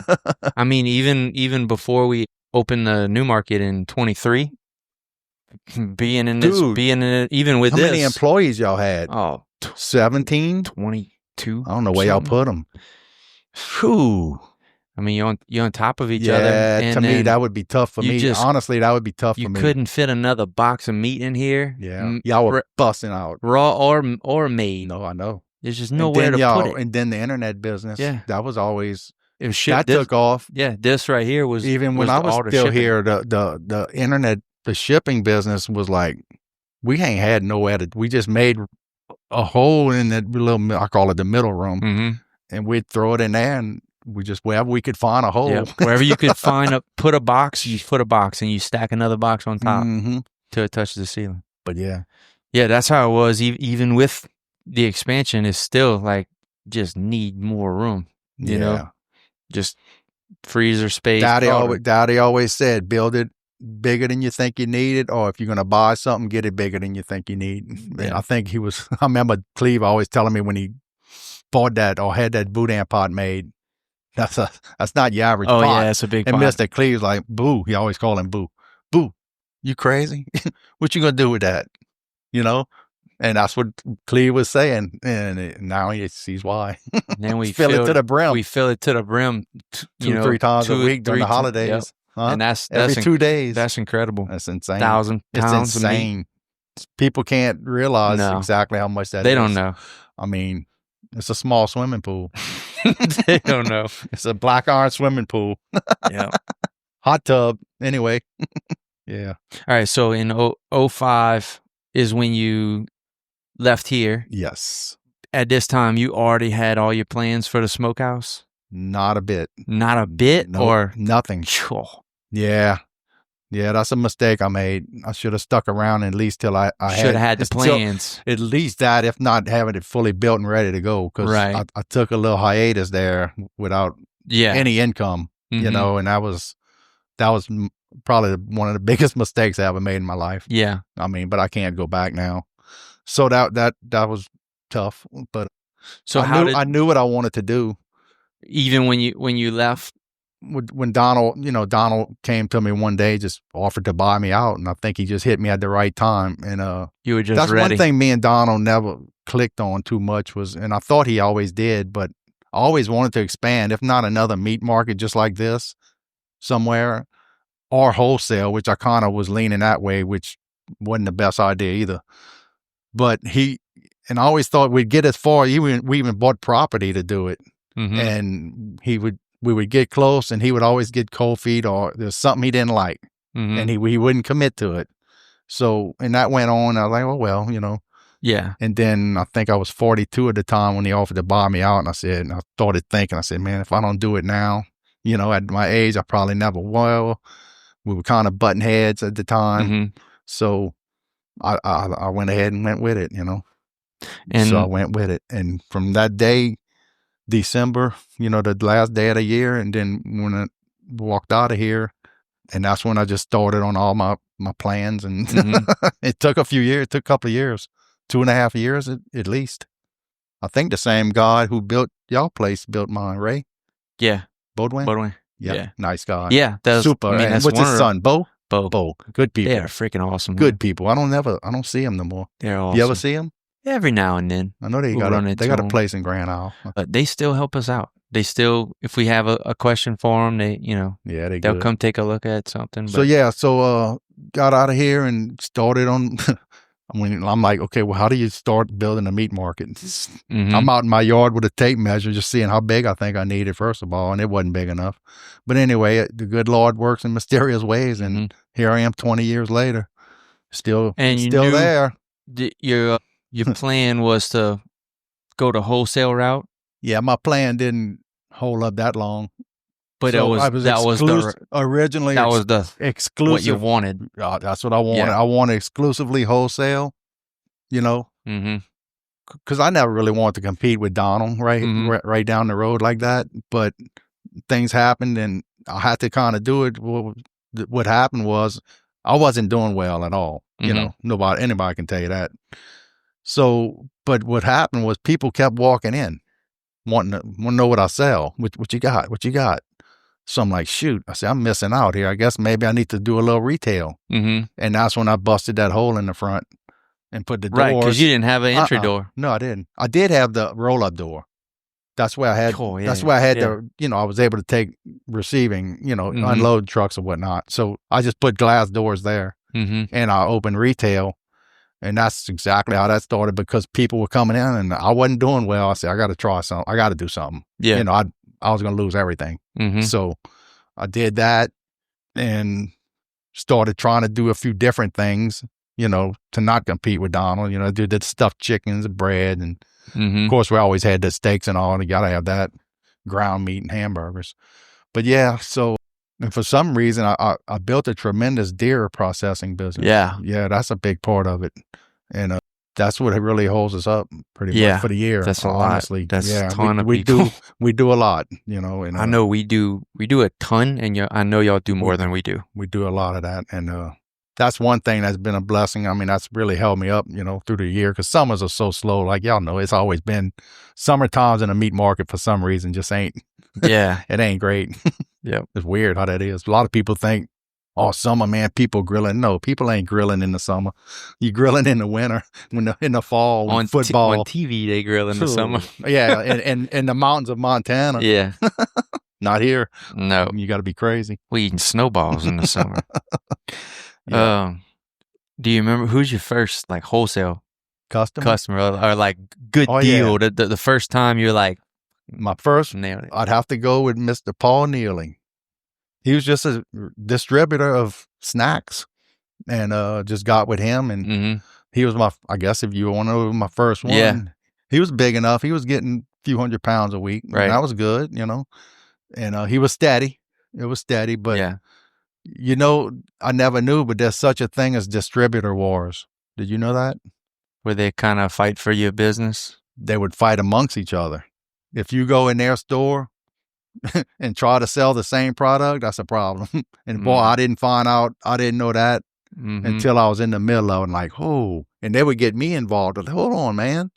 I'm just selling. I don't know which stores he's going. Now, I do tell them, I always did tell all my distributors, if you see the jerky in the store, don't go in there and try to cut him. Right. It's respect. Yeah. It should be a mutual respect, but apparently it ain't like that. It's cutthroat. Yeah. So, and I really don't want to name names, but there was two of them in particular that were, I mean, look, like if they'd have met up in my store at the same time, we was like, I didn't know if I wanted that to happen or not, or if I didn't want it to happen, but I said, boy, it's going to be good if they ever walk in here at the same time. and I'd have to hear it from both of them. Like, I said, dude, I can't babysit. I can't do more than tell them. Yeah. Y'all got to know y'all got to know y'all areas, so y'all got to work it out, not me. And the funny thing, them two guys, they both died within like a week or two apart. They both passed away. A good while back, probably 8-9 years now. But yeah, one passed away, and about 2 weeks later, so I lost two distributors and within a month. So that kind of hurt a little bit. But no, someone did eventually take the route over. And so I picked that back up fairly quick. And the other one, I picked someone up. It just took a little while. Does it work? Does the wholesale route work like you thought it worked? The workings of it and the I guess the business side of it. I think it probably did, but man, it's very competitive. I know. I mean, you got to crunch your numbers tight, man.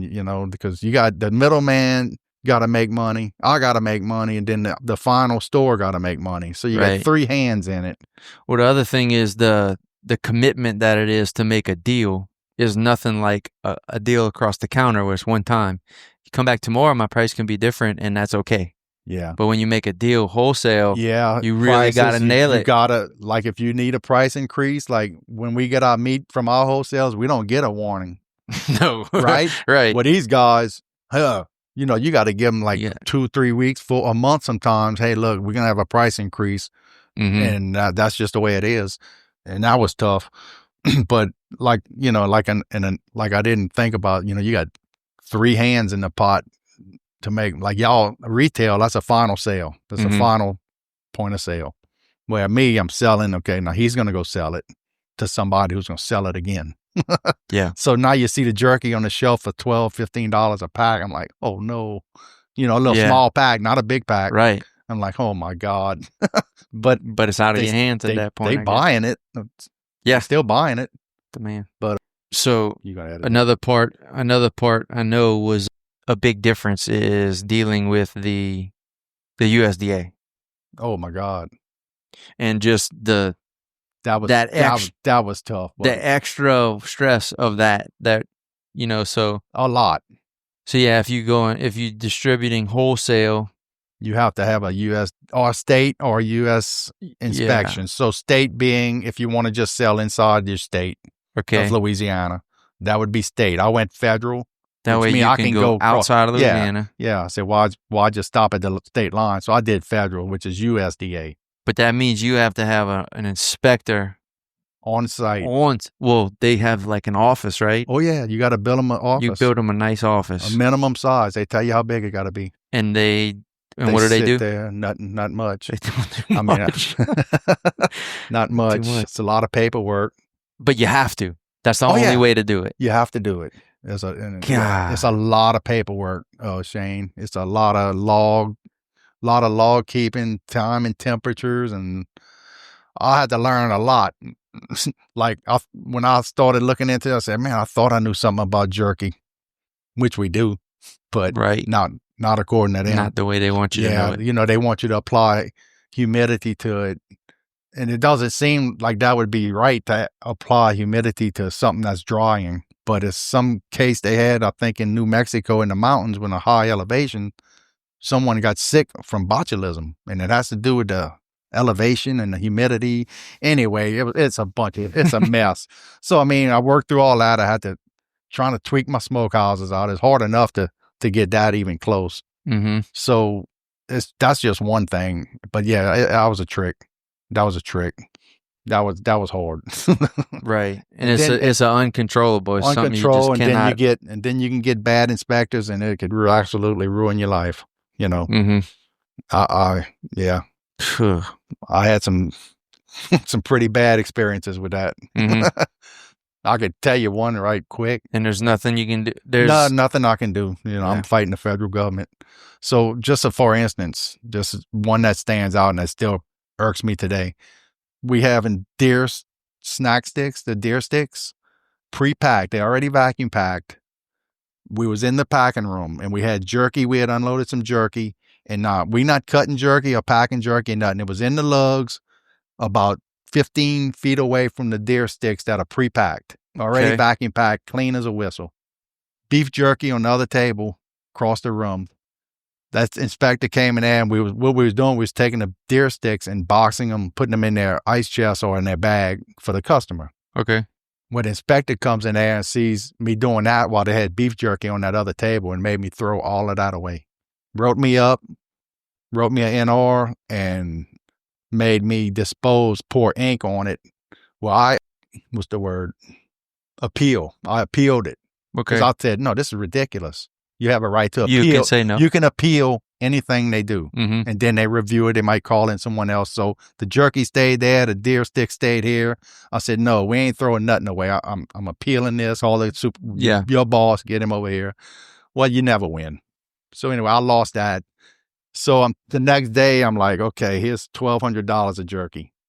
So as I'm dumping it in the garbage can and pouring ink on top, the denudant they call it, denate. Mm-hmm. She said, yeah, John, you need to be careful. She said, I hate to see you throw perfectly good jerky away. I said, hold it right there. I said, you just said it. Perfectly good jerky. I said, don't. I said, boy, I could have wrung her neck, brother. I could have wrung her neck. So it's things like that. Yeah. It's like, it'll make you pull your hair out. It's like, you got to be kidding me. Mm-hmm. This makes zero sense. I mean, it wasn't even, I could see touching maybe. Huh? Maybe. Not me. Not me. Not even Not that. me. Not even that. But yeah, that was a tough pill to swallow. And that's just one story, Shane. I don't want to get into too many of them. Man, and think about that's just but a little. I could talk about these things a Think lot. about that's just a little old meat market in Shreveport, Louisiana. I really believe, Shane, they don't want small businesses. I gotta believe it. I really believe they don't want these little mom and pops. Shreveport, Louisiana. I'm just trying to make jerky, lady. Golly. I'm just trying to make jerky, lady. And yeah, that was it. There was no winning that. You know? Yeah, that's unreal. It's just like, you kidding me? That's unreal. That was a hard one, Shane. Didn't like it. Deer processing comes with its own struggles because people are people. People are people. And people want things certain ways, and you can give it to them that way, and then they're still not happy. And just like any other service business. You do your best. But deer people, hunters, South Louisiana hunters are well, they're a certain way. Well, and you can try what you try, and you just do what you can. You do what you can. Yeah. I mean, you know, it's funny. You know, you can make 10 different flavors of sausage, and they're all pretty good. Some might not be. But for the most part, if you take a garlic sausage and a jalapeno sauce and all of that mild and cookie sauce, they're really not that different. No. A little bit here, and this one tastes a lot like that one. And so it's like these people want, I call it, they come in there and they want the sampler pack. They want 10 different things. Mm-hmm. And we have a minimum, it's 10-pound minimum, which you got to do it. But they still have a hard time understanding that. But anyway, and what gets me, they might want 10 different things, but they come like 10 different times a year. So I said, why don't you just get one sausage made with this deer? You know you're coming back, and then get your ground meat with the other one. It's just people don't understand, and it ain't for them to understand how much harder it is to make small batches. Yeah, as far as the processor goes, and it ain't their job to know that. I get it, you know. Yeah, but it's just sometimes you think, and sometimes I get to talk them into it. I say, look, you come here every 2 weeks. Why don't you just get this one made now? When you come back, oh yeah, I could do that, and they'll bite on that. Yeah, they'll bite on that. Depends on how good I know them, you know. Well, the thing I tell everyone here a lot is, well, one, it helps that I hunt. It helps that we hunt, and we understand that. We understand what they see. We understand that it might be their grandkids' first deer, and it ain't just sausage. It's, if you mess it up, you messed up big. This is part of, this is his first deer. You really ruined something, and you're going to piss off some people. So we do understand that. So I know how to, I can empathize with certain things. But me being a hunter, it allows me to, I know, I can sense when they're just saying things that they think they want. They don't really know that they want it. And I can take it over and I can make them just trust me. I'm going to make this the best thing you've ever had. You have to do it. Just the way I do mine. Trust me. I'm going to do it like I do mine. Trust me. And and you cannot mess up if you go that route. Funny you say that. So we have a guy, he didn't know how to make his he's a friend of mine. I ain't going to say names. Not that it matters. But he couldn't make up his mind on his ground meats. Man, I don't beef or pork or blah. Man, I don't know. What you thinking? Well, I said, dude, let me take your deer meat and let me make it like it was mine. I do a little something in there, and I don't tell him what I do. And he said, really? He said, yeah, do that. Pretend like it's yours. I said, all right, brother. I said, I guarantee you're going to like it. Well, anyway, he leaves with that, and he comes back, freaking loved it. Loved it. So now he gives it a name, the JB Special. Right. Well, within 2 months, the JB Special is now on the list. Right. And I didn't name it. It's the JB Special. He named it. And then another one would be the kitchen sink sausage. I made it for a friend of mine. I said, look, don't tell nobody that I made this. You know, we got enough on the list. Just don't. Don't tell nobody. If you like it, I'll make it for you whenever you bring it. Just don't tell nobody. Well, you know what happened there. I mean, you're not always eating by yourself, I guess. Right. You know, he might be feeding 20 people. Nobody eats their own stuff. He might be feeding 20 people and like, man, what is that? And I guess you got to tell him at that point. Mm-hmm. I mean, special. Who's right? So special. That was on the list pretty quick too. So that's kind of funny, you know. We gotta funny for everyone listening. You can't tell someone not to tell nobody because that don't really work. Y'all started selling the kitchen sink, and I think it was with deer, right? Yeah, I don't know if y'all make it. Do y'all make it regular? Uh-huh. I don't remember what came first. To be honest, I think this pork sausage came first. But y'all started actually selling it, and you know it had repeat customers asking for it. So of course we get people asking for it here, and we didn't want to call it kitchen sink because y'all started calling it kitchen sink. So we started calling it toilet bowls because it got all kind of shit in it. And we put that. True story. I made that on the label on the sticker. And that's what it says. TB. It says TB. So we call it TB. And then only when people ask, it says TB. All kinds of shit. But you didn't write that. Yeah, I put it on the sticker. All kind of shit. Yeah. True story. True story. I didn't know that. But so when people come in here, they ask for kitchen sink. And y'all we say, look, y'all know what they want. Do you just want everything in your sausage? Yeah, that's what we want. And we say, okay. It might be called TB when you pick it up. Yeah. What about COVID?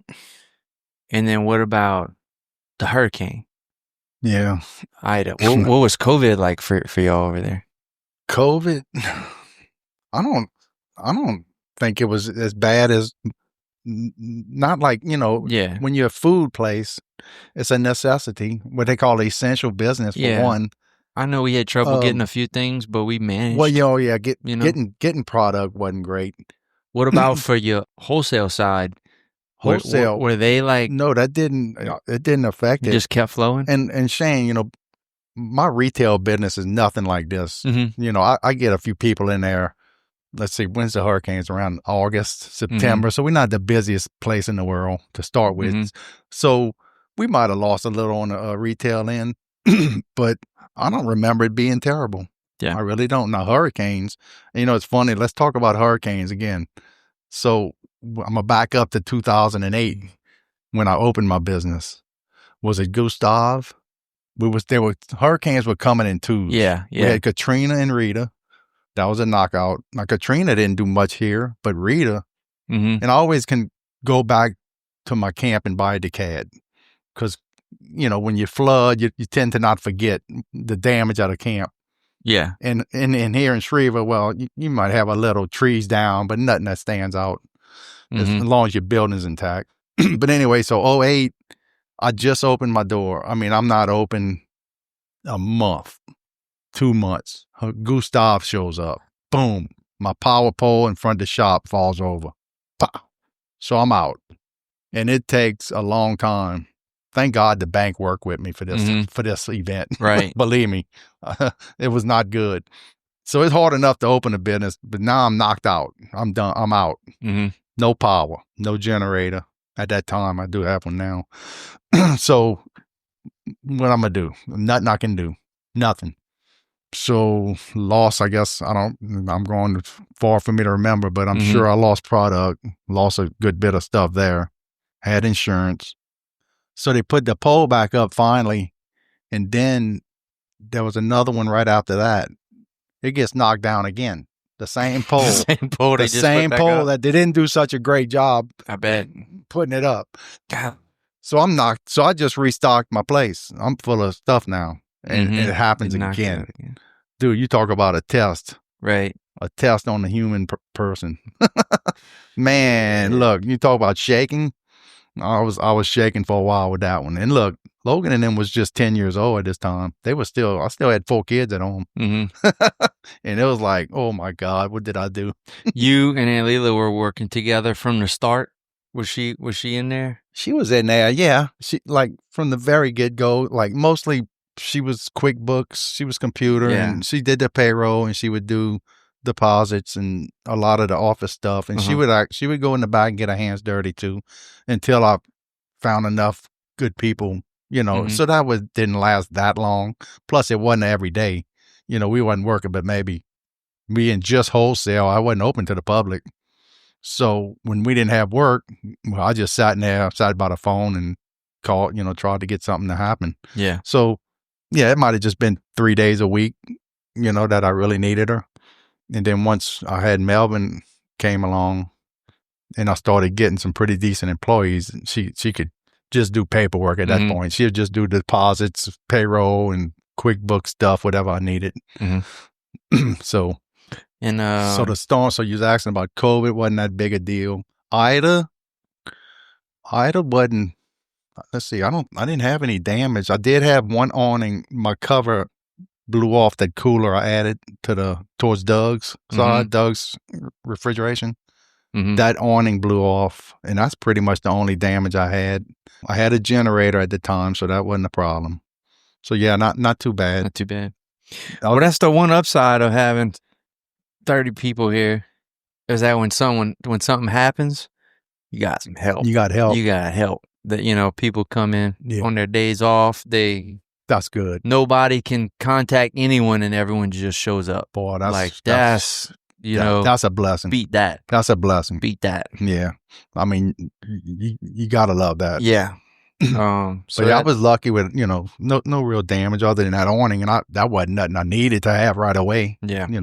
It just exposed the cooler, which they meant to be outside anyway. I just always like to cover them. So yeah, but still don't want no hurricanes. No. I don't. But no, it didn't hurt the business too much. It hurts a little while people are trying to get their stuff in order and trying to get their electricity back on. And once the generator shut off and people head back a little bit normal life, things. Oh, we were open the next day for Ida, trying to get rid of stuff. Yeah, get rid of. Y'all didn't have a generator. You wouldn't believe the people coming in 9 a.m. the next morning for a pound of garlic sausage and they all rubbernecking, they all riding around looking at the damage, and they say, they open. Let me just slide in right quick. I'm hungry. Give me three patties and a bag of crackers. I'm hungry. I'll go home and cook me a burger. I couldn't believe it, but hey, you needed it. Well, I remember Katrina was my last year working here. That was in 2005, and that storm made us some money. I mean, me and Donald racked when we did some business that when this started giving out the food stamps, September, October, November, December was the 4 busiest months I ever had in my life. When I tell you, people would come in, if they say, I want some pork chops, you go in the cooler, you grab the loin. Whatever you came out with, 9 out of 10 times, they say, just slice it all. Come out with a rib rack. How many? Oh, just cut it all. I mean, it was just that was some work. Now that was the busiest time of my life, and it was good. Money was good, but boy, it put some work on us. Yeah, but boy, look, we weren't ready for it. We didn't know. Out of nowhere, and then we was driving. Scariano got knocked out. That's what Scariano used to be in East New Orleans in Dowman Road. Am I thinking right? Is that around Chalmette? East New Orleans, and they got tore up. So they out. Yeah. Scariano's gone. So now we found F. Christiana in Baton Rouge, but we had to go get it. Yeah. So me and Donald leave 5 a.m, maybe not every day, but as needed, we would, we had to go get it ourselves for a while. And I don't know why they weren't delivering. Maybe they only came to Thibodaux once or twice a week and it wasn't enough. And then, well, heck, we would go buy it and it was gone the same day. They were just buying. There was people going berserk and like restocking their freezers. And boy, let me tell you, that I'll never forget it. So that's how I went out with a bang now. Yes, indeed. That was good. Did y'all started online right away or you waited a little while? No, right away. And how is that? Is that didn't do good? Didn't really pick up much? Didn't do much. Not compared to here. Yeah. But, and like I said, I never really wanted to compete with a 140-year-old business. Yeah. And the product's different. The jerky's different. I mean, I got them commercial ovens and they make me take the moisture out of it. There's a lot. There's a lot changed. Little market in Schriever. And the little things I couldn't control, it just didn't work out. I guess I thought I could have got the product a little bit closer, but them commercial smokers just don't put out the smoke. I think they just they can't create enough smoke because so many blowers blowing on the meat. I think just dries it up. I mean, it's still decent, but it ain't quite. It ain't the same. It ain't that same. But it's just a shame that that's not something that we get to decide. Somebody else decides that for us. It's ridiculous. I could tell you another story. USDA. I'm gonna stop after this one. The USDA. So I made a batch of jerky. I think I made 1 or 2 batches. My first, maybe I might be on my second batch. Well, I ain't gonna mention nobody's names, but he's an enforcement guy for the USDA. Anyway, he calls me up. We had just loaded the smoker. We racked all the jerky, rolled it in. The phone rings. It's him. Hey, John, I'm such and such. When you plan on start producing jerky? I said, well, shoot, I'm on my second batch. Oh, I'm in Baton Rouge. Hold up, don't do nothing. I'm on my way. I'm like, what? Got a siren on his truck. This is his. This is his Super Bowl, I guess. Oh, yeah, here he comes. Dude. He gets there, and I read so if you make jerky on that scale, USDA's lethal, there's about 8 different methods you can make it that they say you can make it. Let's put it that way. But one of them is applying 90% humidity. And that was one I said I'll never use that. So I found the one that I liked that made it closest that I wanted it to be. So he gets there and he said, no, in his mind, he said it has to be at 90%. I said, Mr. I don't want to say his name. I said, sir, it's going to ruin the whole batch. It's not going to work. He wanted 90% humidity. I said, there's going to be water running out the smokehouse. No.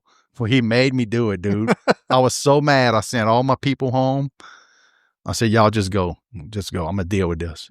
Well, like I said, after that, the jerky comes out. It looks like mud. And felt like mud. Limp. Yeah. I'm like, here you go. And I don't want to say his name. I said, look what you made me do. $2,500 down the drain. Thank you, sir. Appreciate now it, what? Y'all. Well, I said, there you go. I said, and I showed him, I said, dude, here are all the ways it's written right here. All the different, I can't find the word I'm looking for, procedures or methods that you can pick to make it shelf stable. Okay. And he said, nope, 90% humidity. I said, oh my God. So yeah. So I did it that one time, and then I don't remember. He probably, I don't remember too much about it. I was so mad, but anyway, we got it straight. I'm like, after we ruined the batch. So yeah. He probably had a badge and everything, huh? He does have a badge. He been here before. He been here. He don't wear the badge. He been here. He don't wear the badge in your shop. He can't. No, he came here even before I left. I remember the guy. He was something. I think I was selling jerky to Falgo Canal Marina before from here. Okay. And somebody, I think one of the vendors saw that I didn't have the USDA, and they ratted on us. Anyway, he just went pull up because Jeremy called me. John, they pulling all that jerky off the shelf. I said, all right, Jeremy. I said, kind of don't surprise me, but just, we'll deal with it. So I never thought about that, but it's not just them. It's the vendor. It's the distributors trying to dog each other. They're trying to find things that are wrong with that other distributor. If they want to get in Falgo Canal, they go look at a package that's not theirs, and they'll try to find a way to get it out. Well, I wasn't using a distributor, but still, we were selling jerky, and they sold jerky. Yeah. And their jerky sales probably started going down, and it said, oh, Bourgeois, they ain't no. And then they got on the phone. It's like, all right, y'all got me. But I knew it was going to happen. Yeah. I mean, that ain't the first time me and Donald got caught doing that, But we just a little slap on the hand and say, we just act like we didn't know. Oh, I'm sorry. So Blake and Logan's been there for how long? Logan told me the other day, 10 years. I'm like, what? 10? I'm like, really? But it makes sense. Yeah. He's almost 30. Yeah. And he didn't work nowhere else. Yeah. So 10 years, and I guess Blake, probably not far behind him. Right. Did Blake went work with Tony Fontenot's son, Lee. He had a hydroponic lettuce farm. You knew that?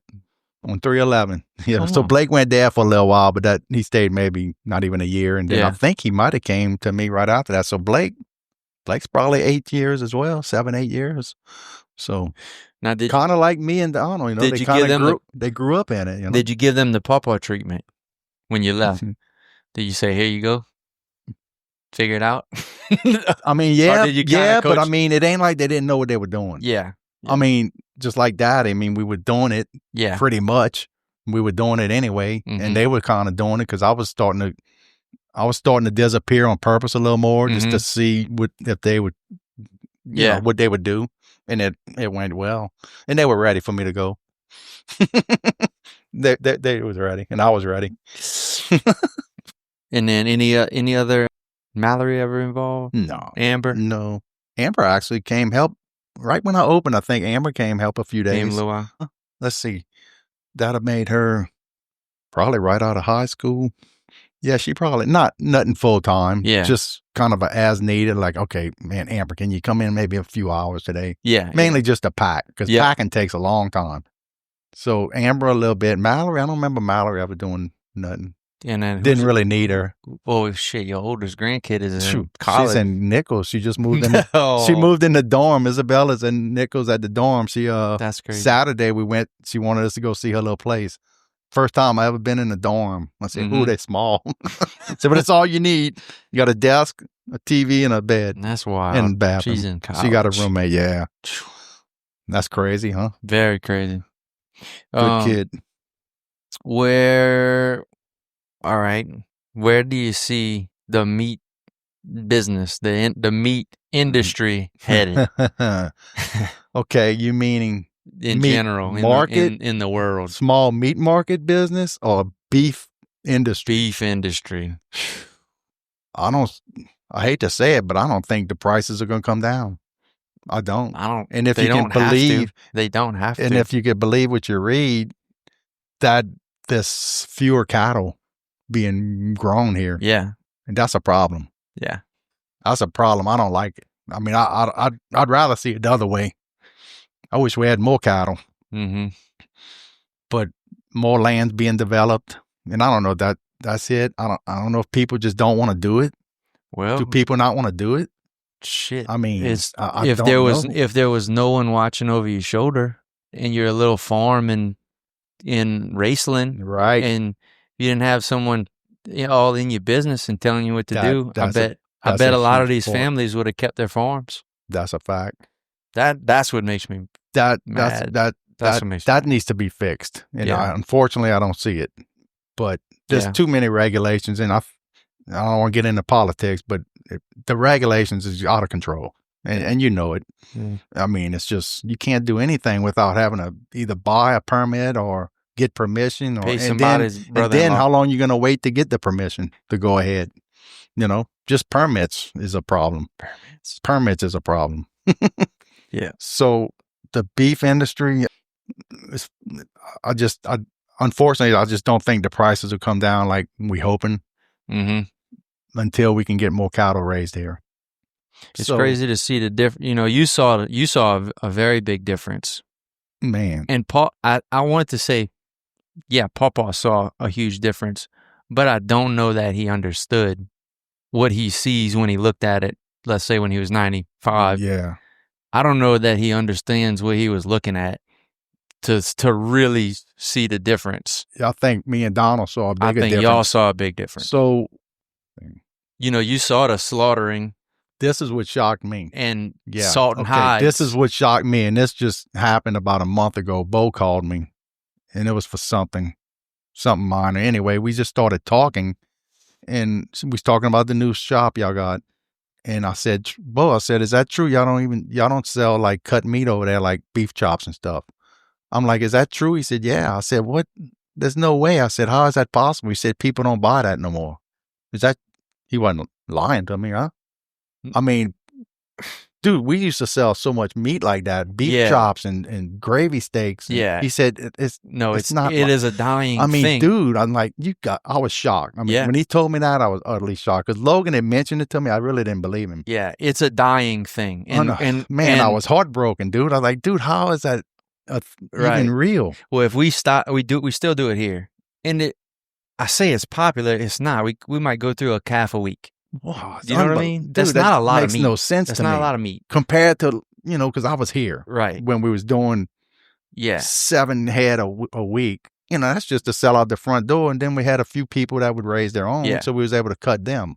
So you add in unbelievable 7 more stores in Thibodaux where you can get not just that you can get that, but convenience. You can get a piece of meat for cheaper. It doesn't matter what it is. It's just a piece. You can go get some shrimp or some chicken for 99 cents a pound, however the hell they do that. And it's a one-stop. It's a one-stop. You ain't got to go out your way to go get you some beef chops over here. So it's almost like even the people that are buying that, it's almost like it's a luxury item to buy some like they're like, I'm going to get my luxury. I'm going to splurge on some hand cut, cut in front of me with bones. Yes. And you don't see many bones in supermarkets. No. So they don't do it over there. We're holding on to it. Man, that broke my heart. It's not something we're going to get rid of. Man, that broke my heart. Now, if we got rid of that, I think it would be gone. It would die in the area. So I don't think there's any other place that. No, there's really not. I don't think so. I think I don't know of a place you can go and see a front quarter get broken down. Right. We're going to continue to do that, and I hope what I see. I mean, even though if it's for nostalgia reasons, what I see is, I don't know if it's going to take us to do it. I believe we have the power to do it. I think we could make it trend. With the right marketing, you could get that as that's the cool thing to do now is to get, especially grass fed. Yeah, go to New Orleans and look at the crap they buy in $14 a pound for something weird that it's just something you like. Oxtail, ossobuco, something. Yeah, you pay $12-$15 in New Orleans. I see meat in the store they just giving it names, and like I look at it, I don't even recognize what it is. And I cut whole cows down for 20 years of my life, and exactly. Like, this is a cut of meat from where now? Where that comes from? As long as you can call it something, give funky, it a name, and you let somebody take a cool video cooking it, you'll have Thibodaux turned on the chuck chops. I remember Daddy. You can do it. Yeah, I think you're right. I remember Daddy one time, he tried giving some meat a name. I think he called it a L1 steer. He gave it this crazy name. It was a bunch of baloney, but nobody knew that. He said he couldn't keep it. We have L1 steer. It's proven. It's proven. For this price or buy it by the half. I don't know how, he showed it both ways, but he said it was crazy. It worked. He just gave it a name. Yep. Like, people like to be fooled sometimes, I think. Or they like to be convinced. Convinced. Good word. I don't know. But boy, that broke my heart, man. I'm like, you kidding me? Yep. Man. And it is something that's very special. And man, we're not going to get rid of it. I told Logan, if you ask me what I miss most about working here, I would tell you breaking down quarters and cutting number 7s and rib chops, and I really enjoyed it, especially a good piece of meat that cuts good with a sharp blade and deboning cows. I miss all that. It's engaging too. I miss all that because you're thinking. Yeah, it's not just. And I love working with my hands. You're thinking about, and it's the one thing that allows like a little bit of art. And I think the customers liked it. Customers love. That's what I love. They used to love watching us debone, and I used to love when somebody. I bet you people don't ask for dobes no more. You know what a dobe? You know what a dobe? A dobe, a beef round steak. Oh, it's the round steak. I hadn't heard it in probably 5 years. It was a little old lady. Beef dobe. She comes for Christmas, and that's what she wants. Well, I used to cut them by hand. I could have went on the saw, but man, they so pretty with a knife cut with the hand saw, and I know they loved it. I know the customer loved it. And I didn't have to do it, but when you cut it with a knife, it just looks so pretty. I haven't heard that in so long. A dobe. That's a round steak cut, 2 inches thick. And don't ask me where the name comes from. But yeah, man, that's a shame. Where would you like to see Blake and Logan? What direction would you like to see them head with the smokehouse? Boy, that's a tricky question there. I don't know where it can head. It's a very small building. I always thought we needed a salesman. I was not a salesman. And I needed to be. I had to do it a little bit, but I never liked it. And I approached a few food brokers. None of them impressed me at all. Right. I didn't hire them because I just didn't. It didn't feel right. too many promises. It just didn't feel right, and too much. They talk too much. So anyway, I really think that place could use a salesman just to see, because we never really reached a maximum output on nothing. Right. You know, it just kind of is stagnant. To be honest with you, it's a little stagnant.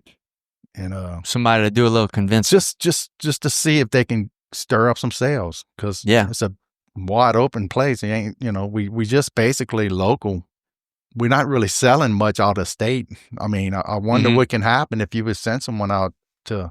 I would say Buc-ee's, but I think they got enough jerky at Buc-ee's. You been in them? Yeah. Oh, they got a lot. Oh, they got a lot. So yeah, I mean, and it's just some places jerky don't sell. Like supermarkets, I wouldn't put it in a supermarket. I don't find it would do good, because it's the price point. It's just a very expensive product now. Yeah. And now more than ever. It always was high, you know. Right. Whenever something's going to lose that much weight and takes that much labor, it's going to cost. But yeah, the beef prices on that meat we're using now is mind-blowing. Yeah. Very mind-blowing. Such a big jump. Man, let's say the last 10 years, it's like that was a huge, huge, huge jump. And maybe people don't realize it. They realize it with things like insurance, and they realize that it doubled, you know, after all the shenanigans. It doubled, if not more. But so did everything. So did meat, dude. And so did boxes, and so did plastic bags, and whatever. Some things 4 and 5x of what it was before COVID. And I'll tell you another thing that changed. What I find changed a lot too, and this just happened in the last few years, probably since COVID, is you better look at your meat invoices every week. Back in the 80s, we'd look at the price. Don't get me wrong, we wouldn't ignore them, but we wouldn't have price changes we'd go year. Sometimes we'd go over a year without having to move the prices on nothing.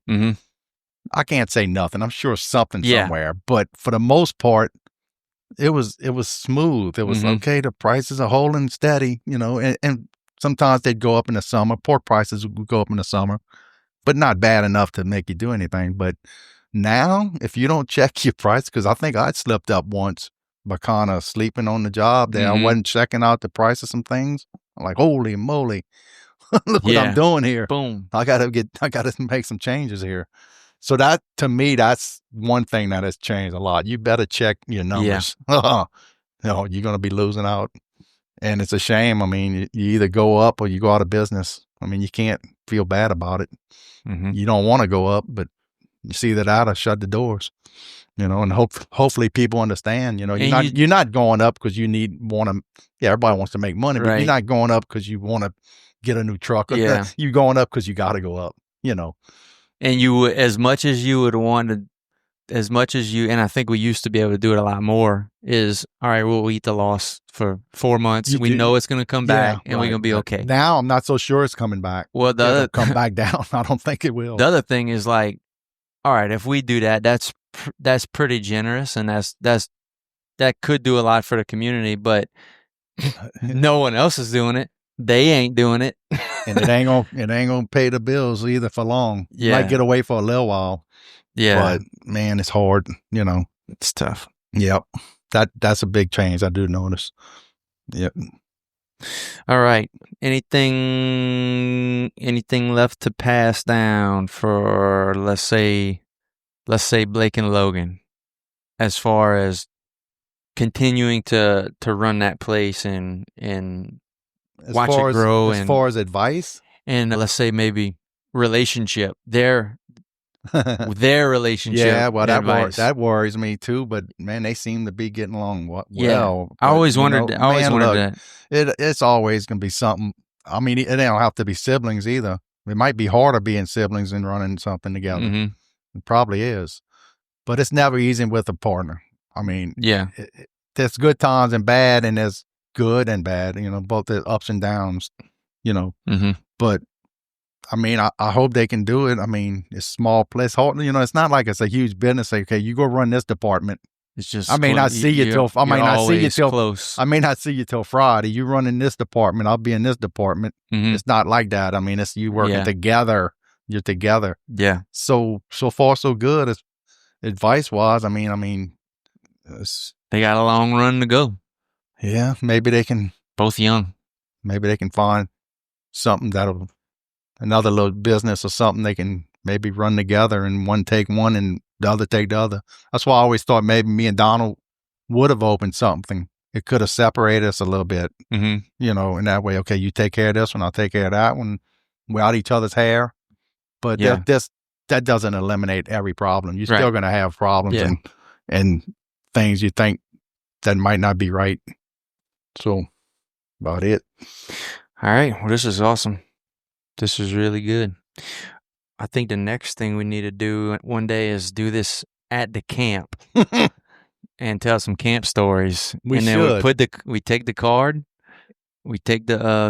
and we put it in the shelf. It just stays at the camp. Stays at the so camp. Only way you could listen to it is if you go to the camp. Have to be a group though. Yeah. Got to be a group of us. And you listen. That's the only way you can listen to it. All right. You can say whatever you want. Count me in. We need to make us a little run out there. I don't go much no more. The fishing ain't been good or I forgot how to fish. Might be me. But look, I ain't mad at them fish no more, Shane. I don't go hard on them. I go for a couple hours. You did for a long time. I did for a long time. I was mad at every animal. I bought property in Mississippi, so I've been kind of doing that now. Mm-hmm. And a little change of pace, you know. Got that. It's big change of pace. Yeah. It's kind of. I would say it's easier, but again, it's not easier. I'm sure it's a lot of work, but it's good. It's good kind of work. Well, if you like anyone else in the family, you really won't allow anything to be as easy as it could be. You probably you make it hard. Oh yeah, look, there's all. I got 100 things I want to do, but just got to do one at a time. But I like that idea. Let's do it. Let's plan it. Yes, sir. Thank you. That's it.